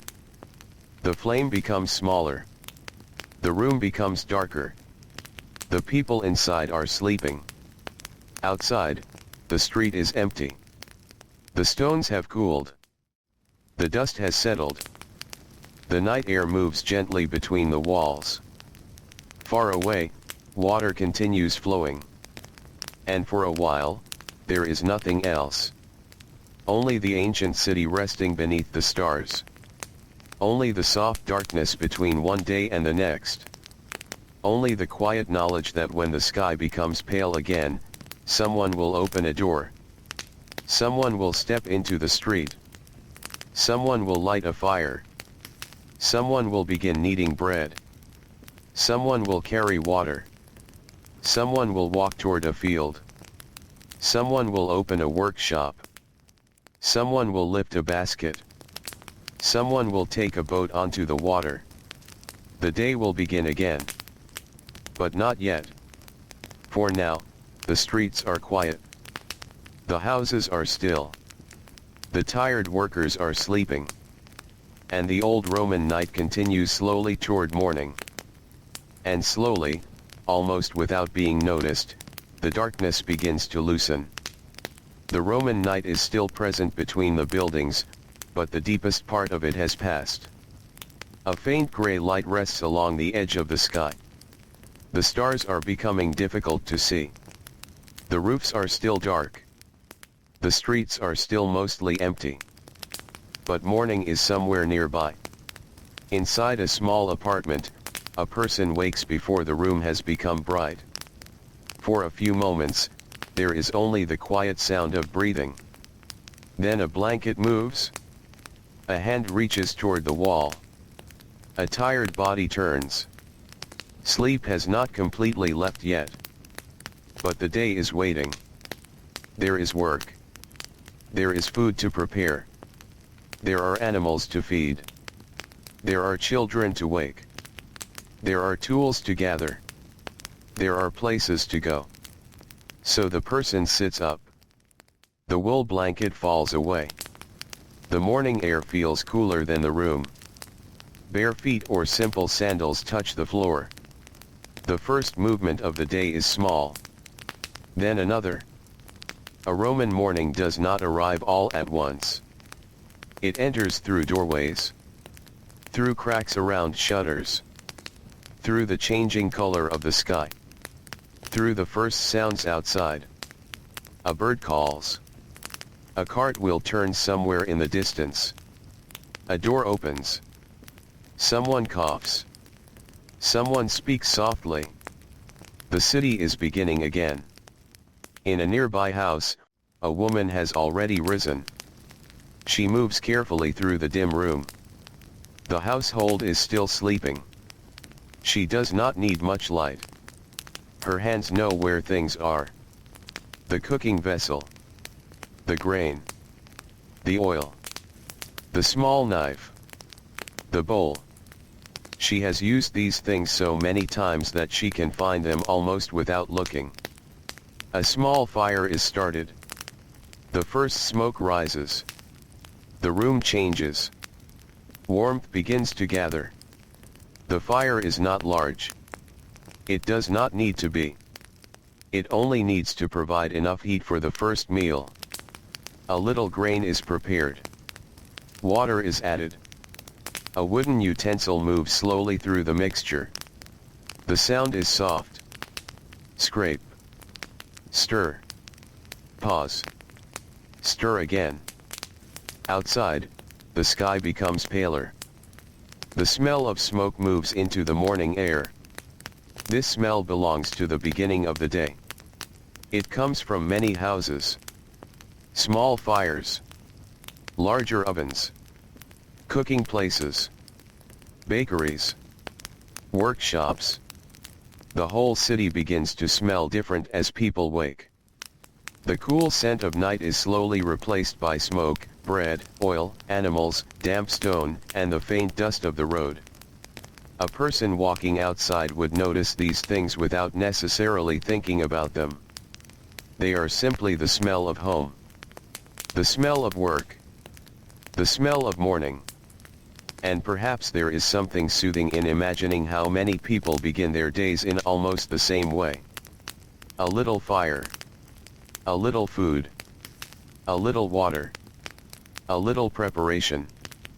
The day does not require a grand beginning. It only requires that someone get up. In one household, a child wakes. The child has been sleeping beside other family members. The sleeping area is crowded. There is not much room to move. The child sits up and watches the adults. Someone is already preparing food. Someone is looking for a piece of clothing. A sandal has been left near the doorway. The child reaches for it. One sandal. Then the other. The child is learning the daily order of things. Wake. Dress. Eat. Work. Rest. Sleep. Again. Children absorb routines long before they understand them. They learn when the fire is lit, when the food is ready, when the market becomes busy, when a parent leaves for work, when a parent returns, when the lamps are lit, when the household becomes quiet. These patterns can remain inside a person for an entire lifetime. The ancient Roman day begins with habits that are older than any single person. A mother learned them from her mother. A craftsman learned his trade from someone older. A farmer learned the fields by following those who came before him. A servant learned the household routine through repeated instruction. A child watched, then copied, then practiced, then eventually taught someone else. This is how ordinary life continues across generations. Not through great speeches.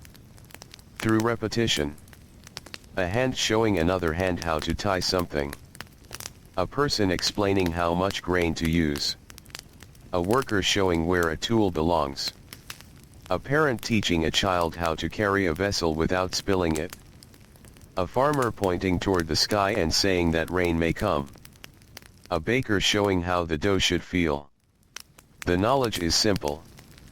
But it matters. Because the Roman world depends upon people knowing how to do things correctly. The baker cannot forget the fire. The farmer cannot forget the animals. The fisherman cannot ignore the weather.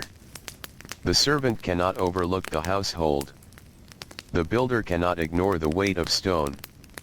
Small mistakes can make the day harder. So people develop habits. They remember. They repeat.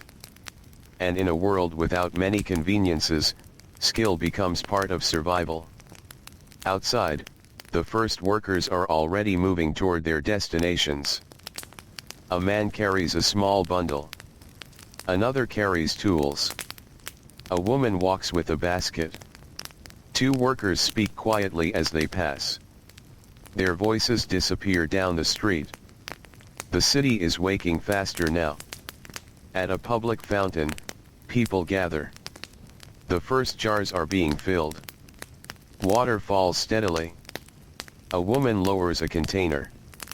The vessel fills. She lifts it carefully. It is heavy.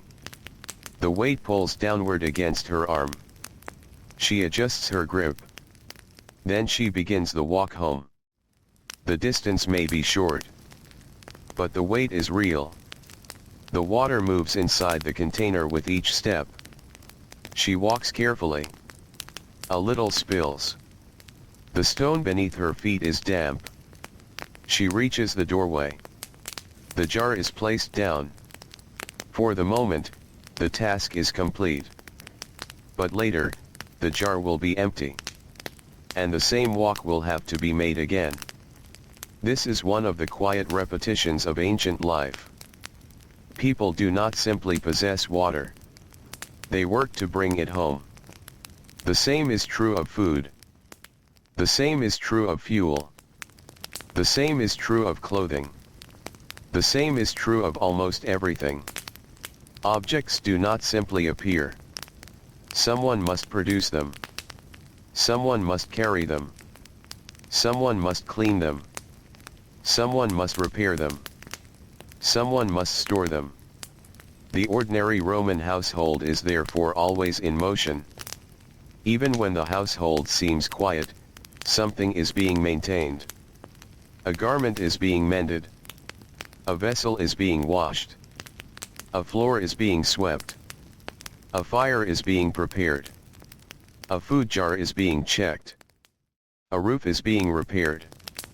A child is being cared for. There is always some small task waiting.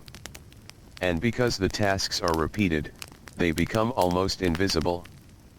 People stop thinking of them as work. But they are work. A whole life can be spent doing such things. The city grows brighter. The sun reaches the tops of the buildings. The narrow streets remain shaded below. This contrast is one of the features of Roman urban life. High above, the upper walls catch the early sunlight. Below, the street is still cool. A person walking through the shade may feel the difference. Cool stone. Warm air. Sunlight above. Shadow below. The city is made of these small changes. A few steps can move a person from brightness into darkness. A doorway can offer relief from heat. A courtyard can hold a little breeze. A fountain can make the air feel cooler. People learn where these places are. They remember the comfortable corners. The streets are familiar. A person knows where to stop. Where to buy bread. Where to find water. Where a certain craftsman works. Where a particular road becomes steep. Where the shade lasts longest. The ancient city is a landscape of memory. And the same is true in the countryside. A farmer knows which part of a field holds water longer. Which tree gives the best shade. Which animal is difficult to handle. Which path becomes muddy after rain. Which wall needs repair. Which season brings the greatest heat. This knowledge is not written on a map. It exists inside the person. The land becomes familiar through repeated walking. And so the Roman world is experienced not as a vast empire but as a series of familiar places. The road between home and work. The path between field and barn. The walk between the fountain and the kitchen. The short journey between shop and market. The route from the harbor to the warehouse. The steps from an apartment to the street. Most journeys are ordinary. Most are repeated. A person can walk the same route hundreds of times. The feet know the stones. The eyes know the corners. The body knows where to turn. And perhaps this familiarity brings a quiet sense of comfort. There is something peaceful about knowing where you are going. The Roman worker leaves home. The same road lies ahead. The morning sun is rising. The city is beginning to fill. The worker walks. There is no need to hurry yet. The day is long.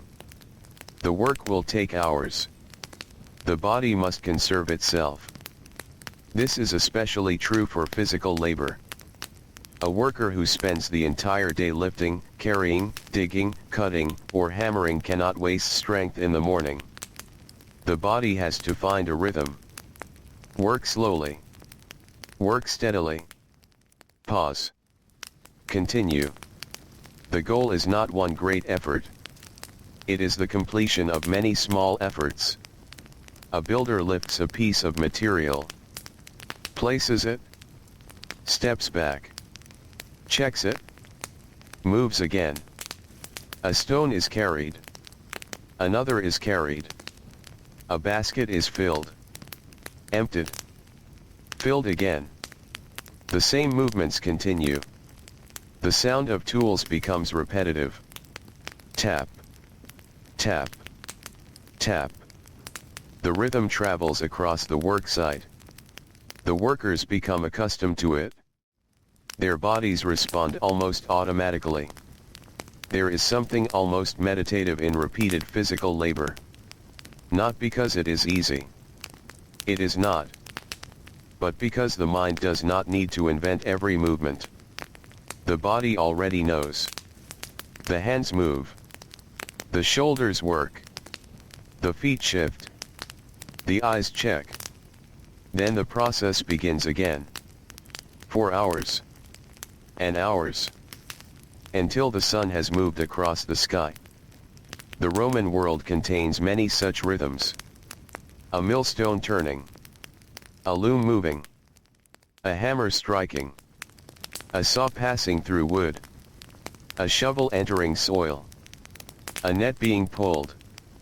A donkey walking around a mill. A spoon stirring a pot. A needle passing through cloth.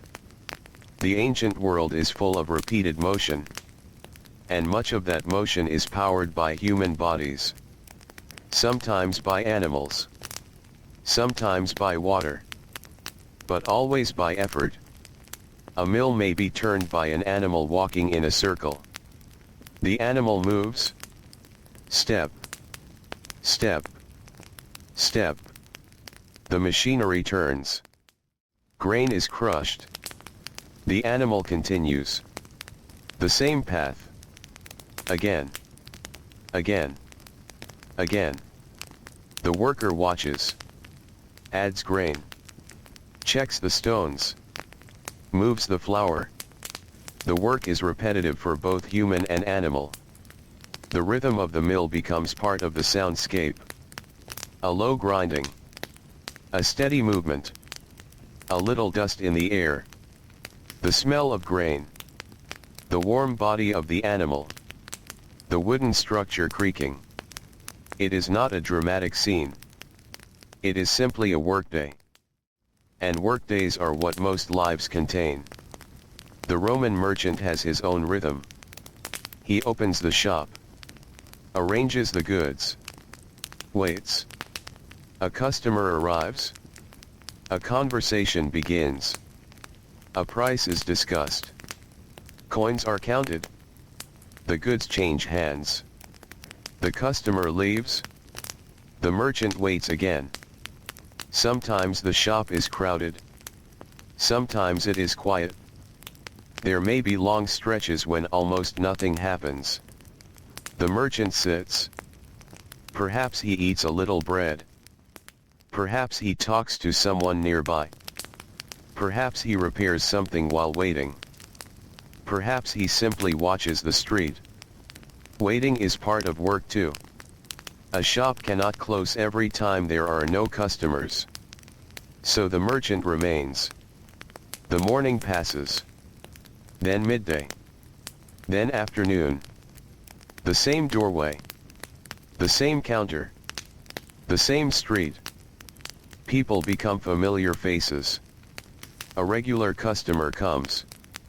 A neighbor stops to speak. A child looks at the goods.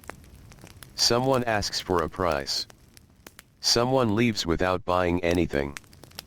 The merchant watches. The day moves on. In another workshop, a woman is weaving. The loom stands in front of her. Threads run in organized lines. Her hands move carefully. The shuttle passes. The threads are adjusted. The pattern grows. Slowly. Almost invisibly. One line. Then another. The finished cloth may later become clothing. A garment. A covering. A piece of household material. But the cloth begins as countless small movements. Hands working. Thread passing. Time passing. The work may be done for a household. Or for a workshop. Or for someone who will sell the finished material. The person weaving may spend many hours in the same position. The back becomes tired. The fingers become accustomed to the movement. The eyes watch the threads.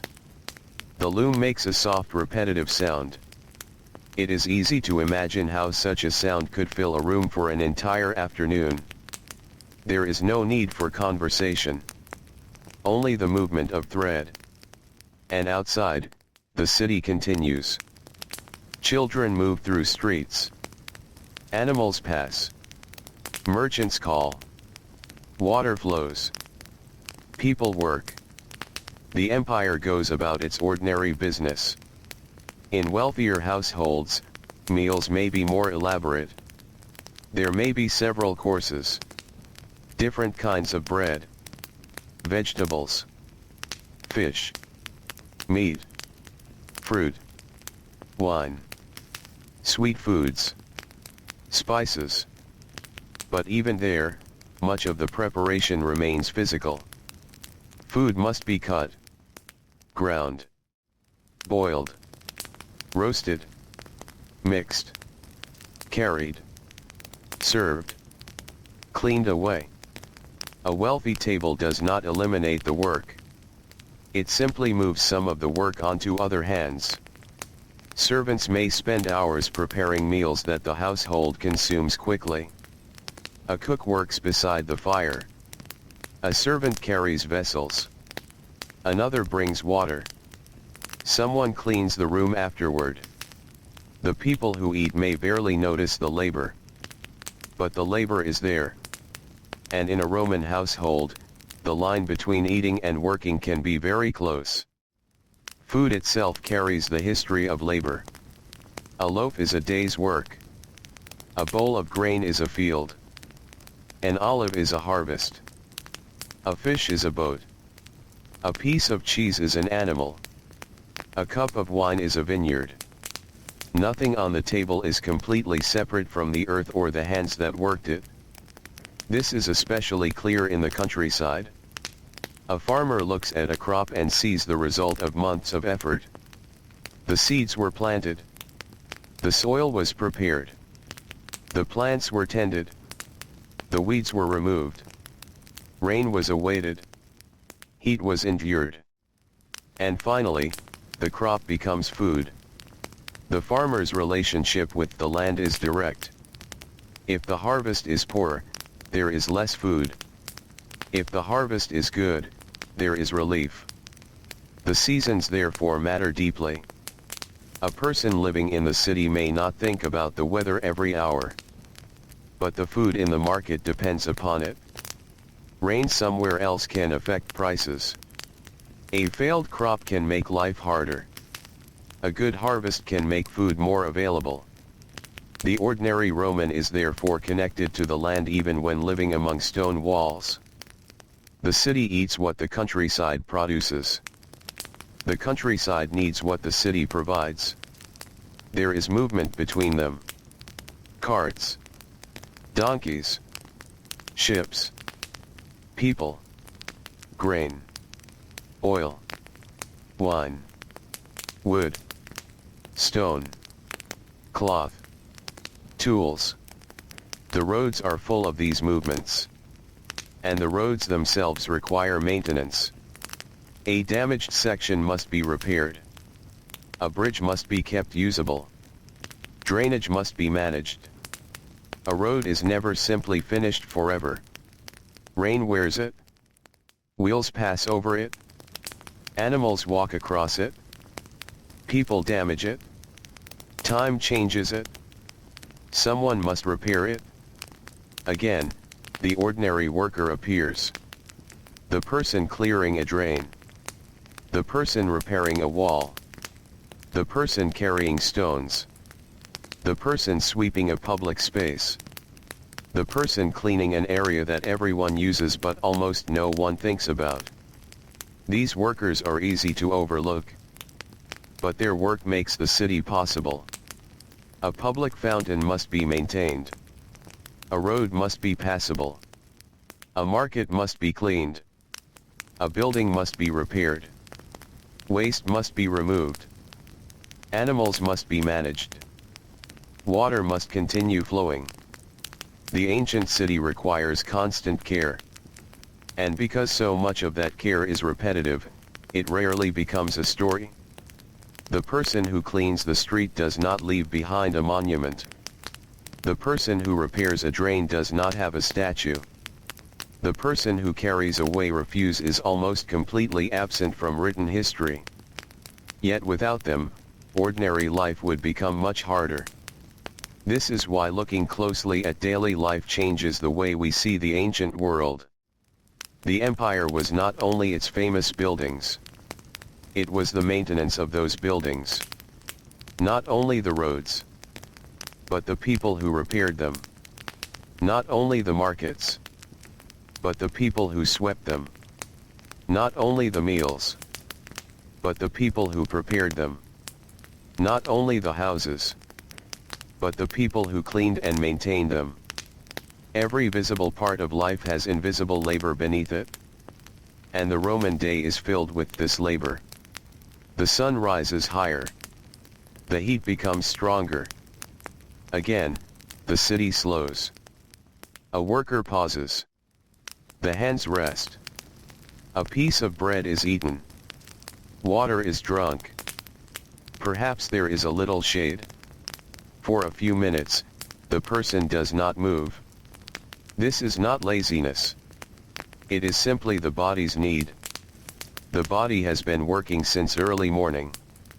It needs a moment. The worker sits against a wall. The stone is warm. The eyes close. The sounds of the city continue. A hammer. A voice. A cart. Water. Birds. Footsteps. The worker does not need to listen carefully. The sounds become one long background. The body becomes heavy. Perhaps for a moment, the person almost sleeps. Then someone speaks. The worker opens the eyes.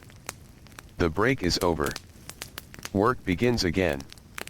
The afternoon can feel long, especially during the hottest months. The sun seems fixed overhead. The streets are bright. The air is dry. Sweat dries quickly on skin. Dust sticks to sandals. A worker carrying a load may feel each step. A farmer bends over the earth. A servant carries water.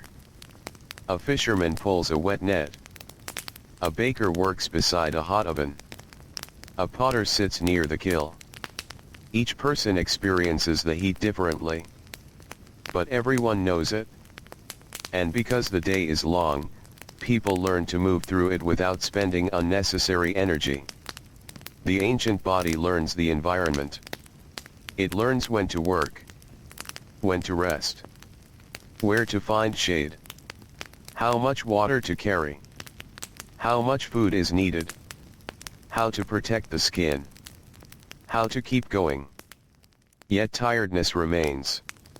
By late afternoon, a worker may feel the day in every part of the body. The shoulders, the back, the knees, the feet, the hands, the eyes. Even the mind can feel tired. There may be little desire for conversation. The person simply wants to finish. One more task. One more basket.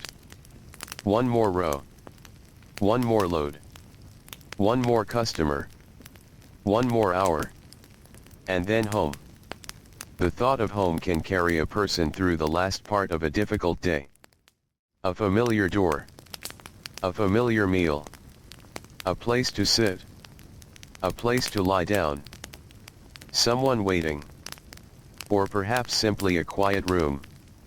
The Roman worker walks home. The sun has begun to lower. The road is less harsh now. The shadows stretch farther. The air is softer. The day's dust hangs in the light. A person passes through the same streets as morning. But everything feels different. Morning had promise. Evening has tiredness. Shops are closing. Stalls are being packed away. Goods are covered.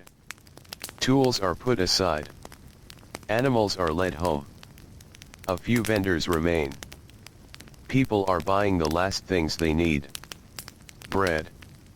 Vegetables. Oil. Perhaps a little fish. Perhaps fruit. The market becomes smaller with every passing moment. A merchant counts the day's coins. Not much perhaps. Enough perhaps. The coins are placed away. The stall is closed. The merchant rubs tired hands together. Another day is finished. Across the street, a craftsman cleans the workshop. Small scraps are gathered. Tools are returned to their places. The floor is swept. The door is partly closed. Tomorrow the work will begin again. The same tools. The same material. The same bench. The same movements. A life can be built around such repetition. And repetition can be tiring. But it can also be comforting. There is a certain quietness in knowing what tomorrow will look like. The craftsman does not have to wonder what kind of work belongs in the workshop. The farmer knows the fields. The baker knows the oven. The fisherman knows the water. The servant knows the household. The merchant knows the market. The scribe knows the writing desk. Each person has a place within the rhythm of the day. And within that rhythm, identity is formed. A person becomes known by work. The baker, the fisherman, the potter, the farmer, the carpenter, the merchant, the servant, the scribe, the builder, the worker. These names describe not only jobs but ways of living. The farmer's hands are shaped by soil. The potter's hands by clay. The baker's hands by flour. The metal worker's hands by heat. The fisherman's hands by rope and water. The scribe's hand by ink. The servant's body by constant movement. The ordinary Roman world is written into the body. Work leaves marks. A person grows older through repeated tasks. The hands become rough. The back becomes less flexible. The eyes become tired. The feet become worn. And still, the routine continues. Until eventually another generation takes over. A young person learns. An older person teaches. The work passes from one pair of hands to another. And so the day-to-day world survives. Not because it remains unchanged, but because people continue learning how to live within it. As evening deepens, the family meal begins. This time the room is more settled. The day's work is mostly done. A fire burns. The food is ready. Someone sits. Someone serves. Children are quieter. Adults are tired. The meal may be simple.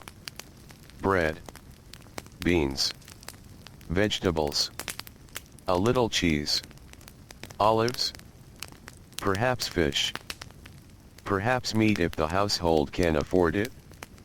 The food is eaten slowly.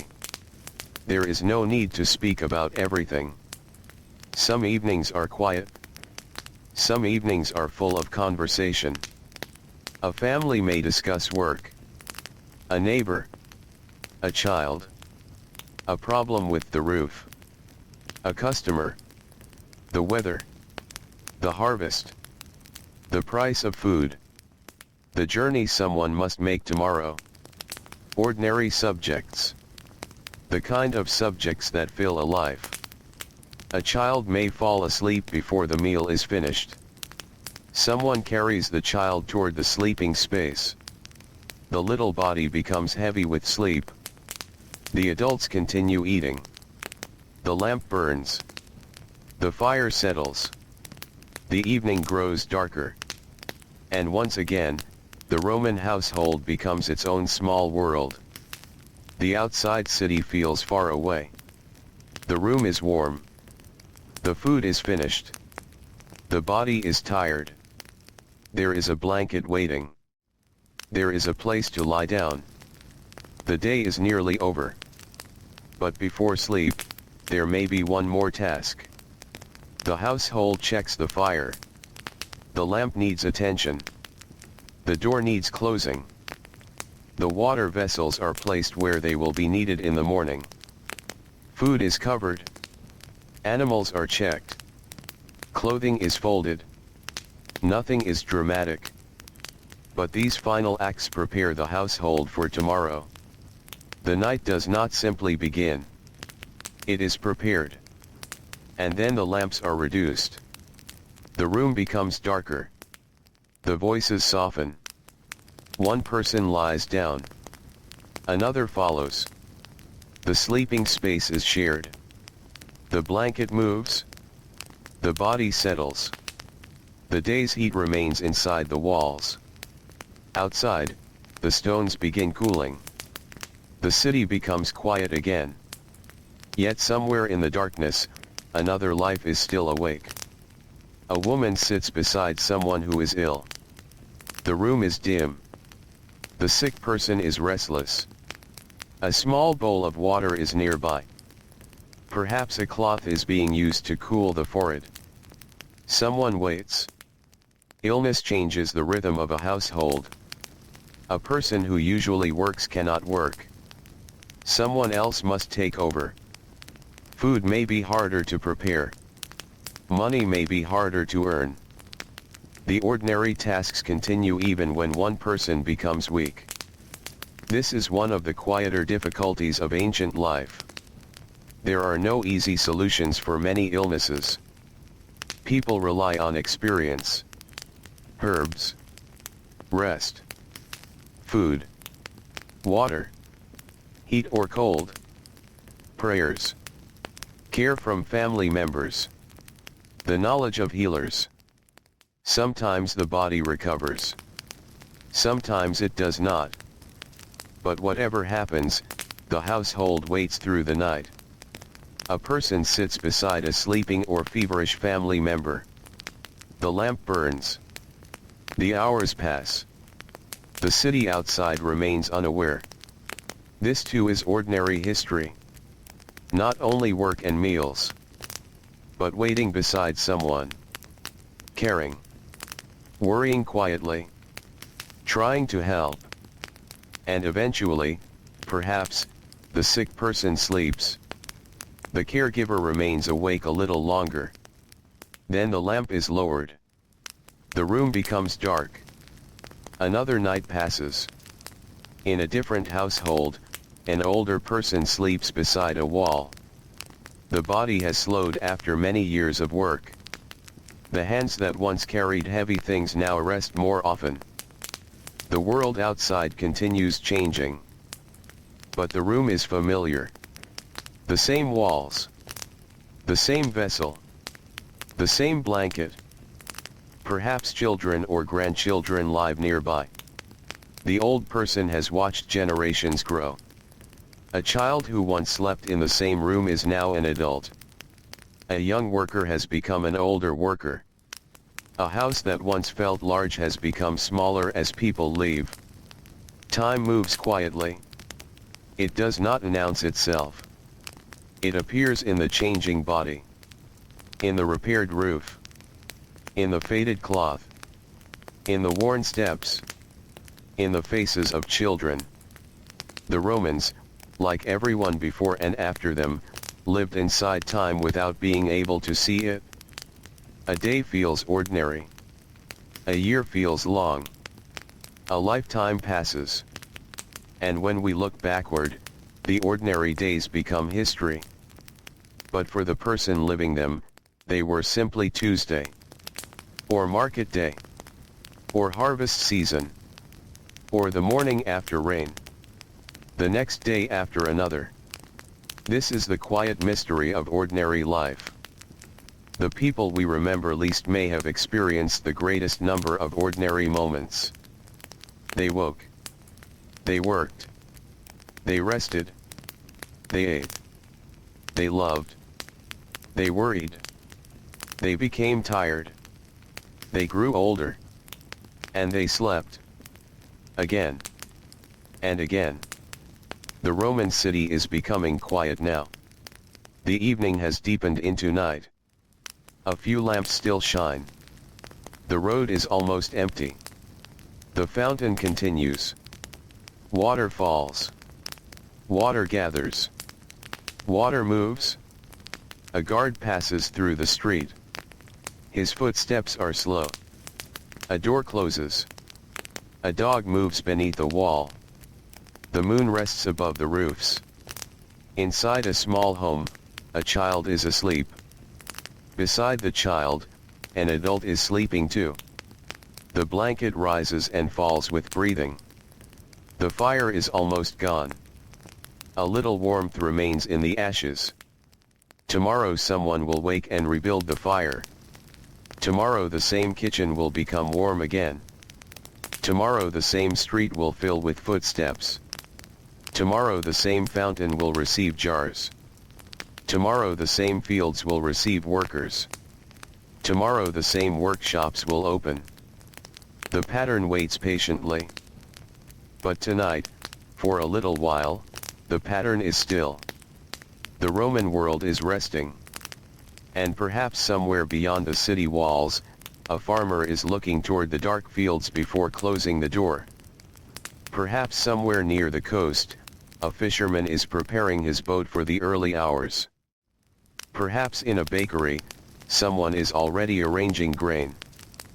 Perhaps in a workshop, a craftsman has fallen asleep with tired hands.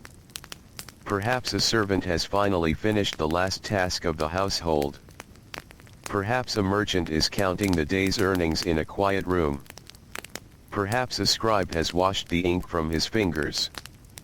Perhaps a child is dreaming without knowing anything about the great empire beyond the walls. All of them belong to the same night. All of them are moving through the same cycle of darkness and morning. And beyond them, roads continue toward distant towns. Ships continue across dark water. Fields continue beneath the stars. The empire stretches outward. But the individual life remains close. Close to the home. Close to the work. Close to the meal. Close to the body. Close to sleep. This is where we can stay for a while. Not with emperors. Not with monuments. Not with armies. But with the soft sounds of ordinary Roman life. A spoon touching a clay bowl. A sandal crossing a stone floor. A wooden shutter closing. A fire settling into ash. Water moving through a fountain. A distant cart.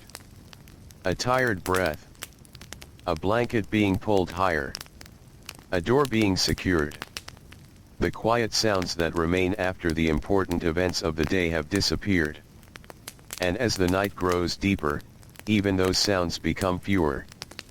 The lamp in one room goes out. Then another. Then another. The city becomes a collection of dark windows and sleeping rooms. The stone streets hold the cool air.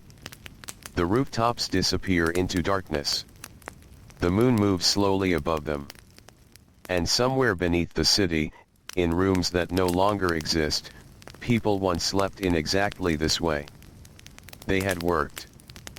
They had eaten. They had spoken. They had become tired. And then they had closed their eyes. The centuries have passed. The houses are gone. The voices are gone. The footsteps have disappeared. But the rhythm remains. Morning. Work. Food. Eat. Rest. Evening. Darkness.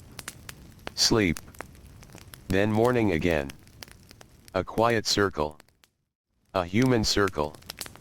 The Roman day was rarely made from extraordinary moments.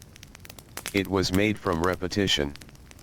And perhaps, in that repetition, there was a kind of peace.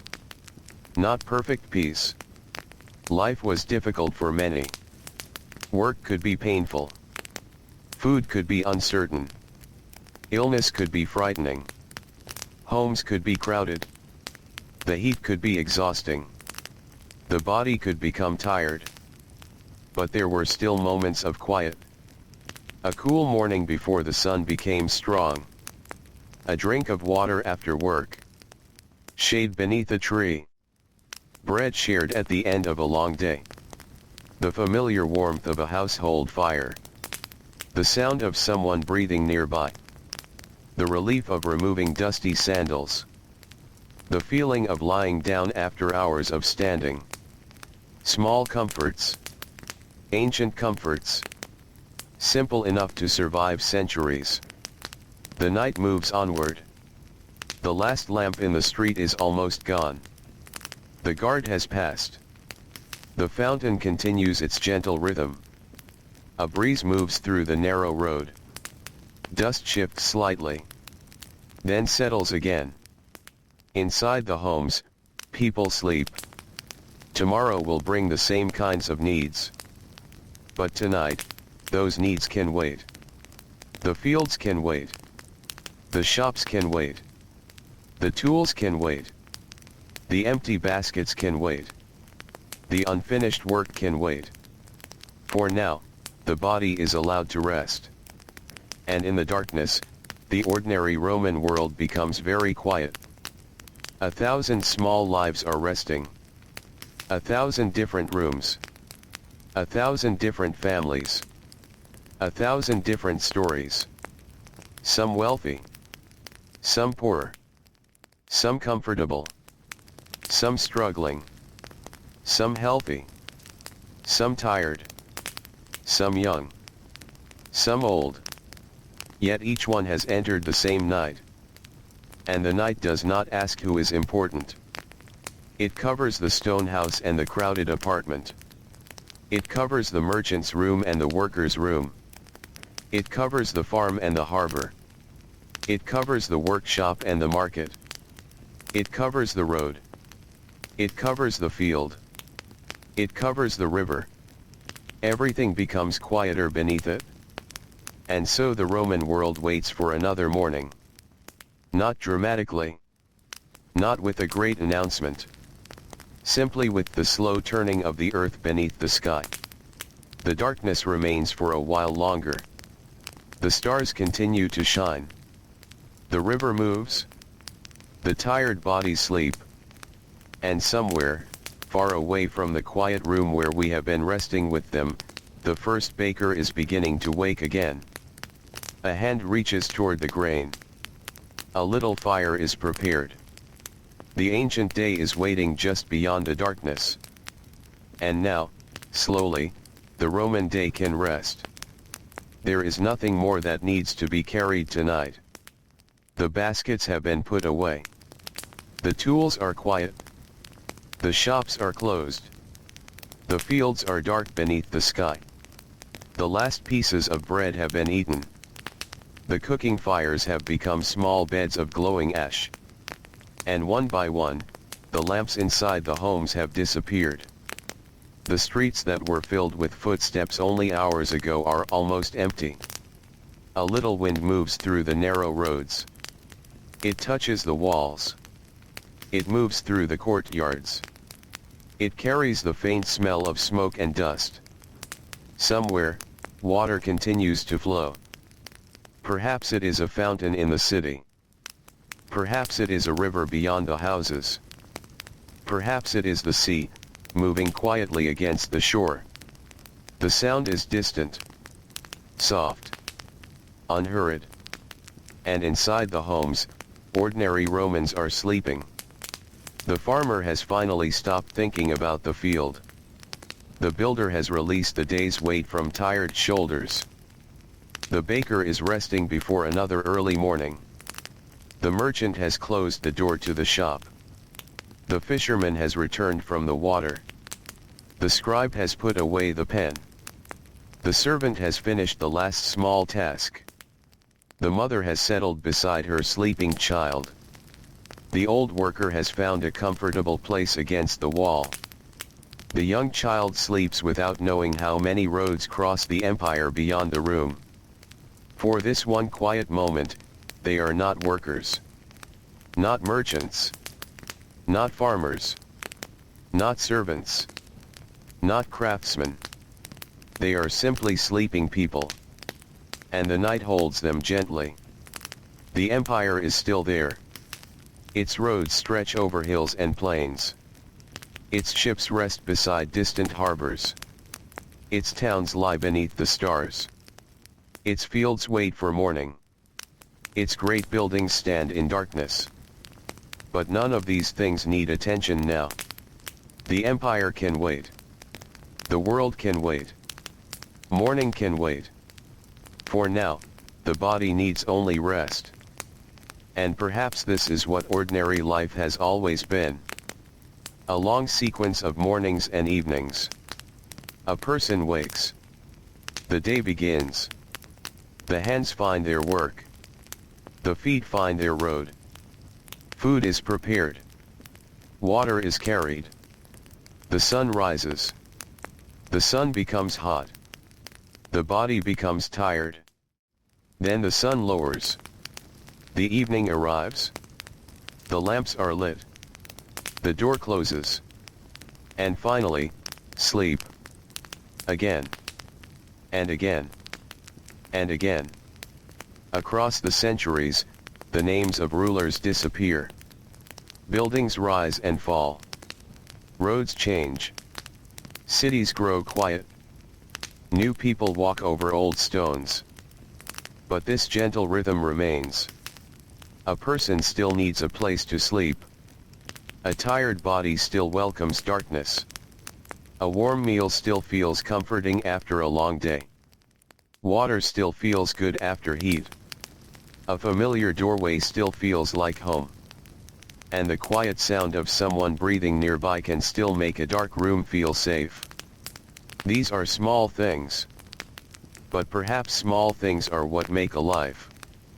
The ordinary Romans who lived within this ancient world did not know that one day people would look backward and wonder about them.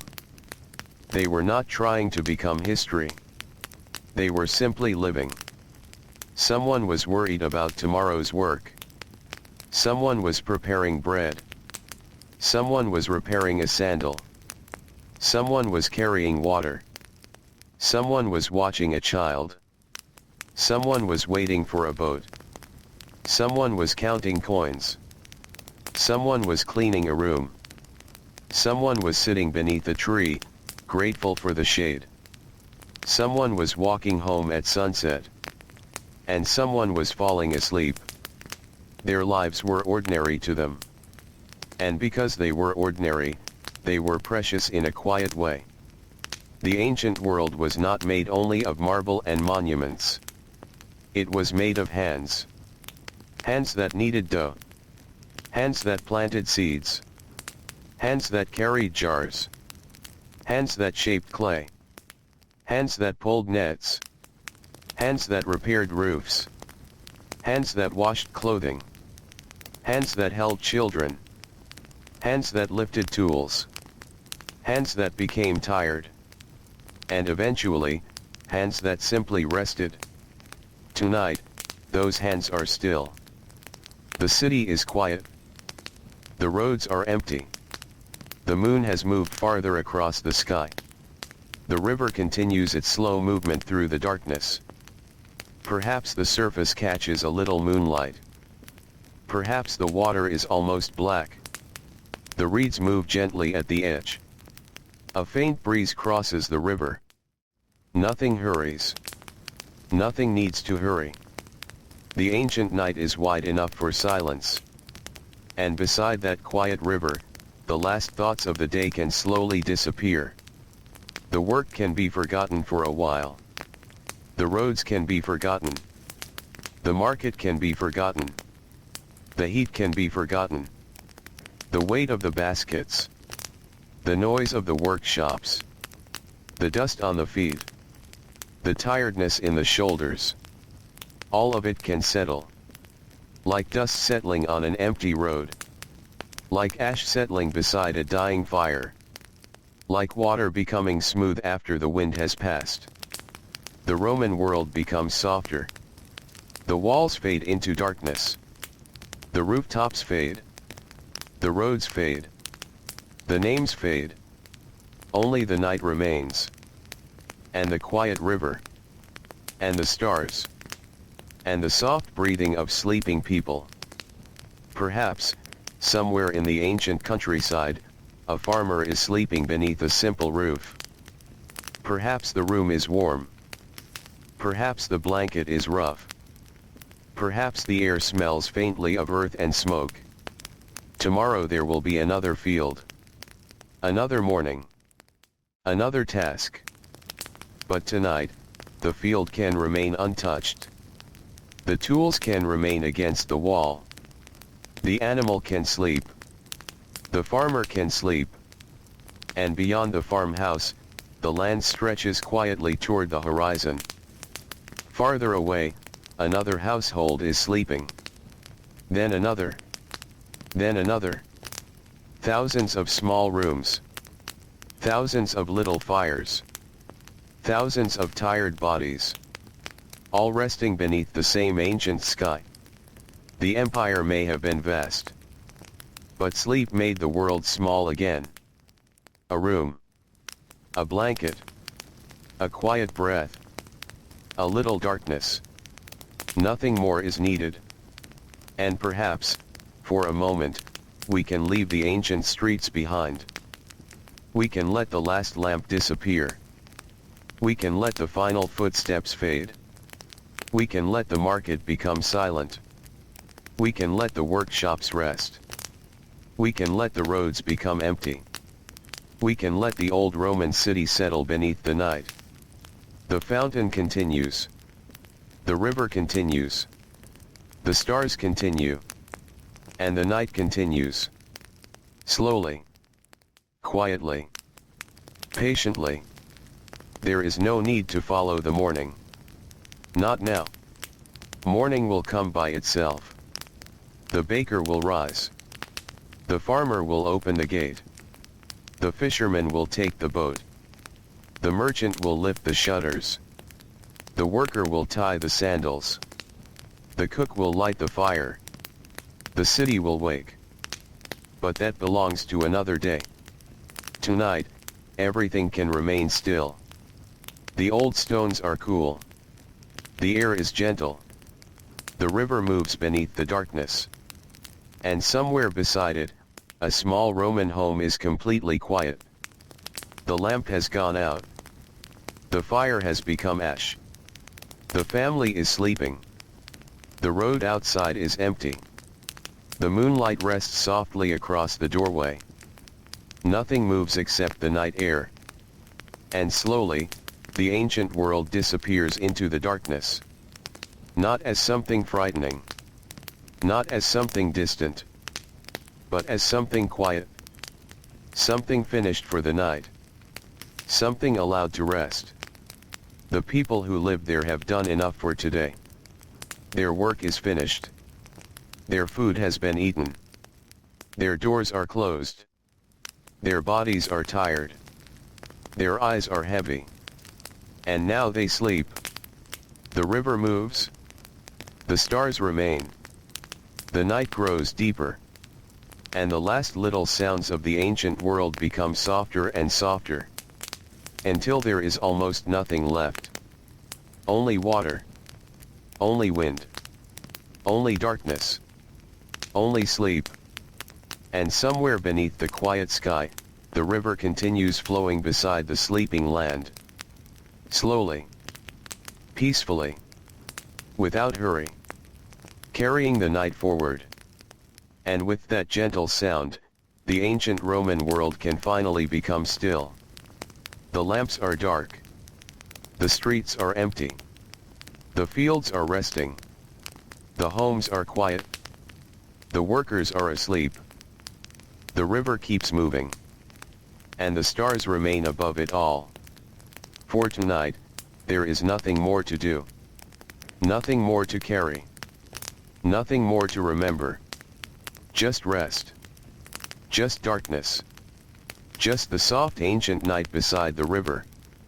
And slowly, very slowly, the history fades into silence.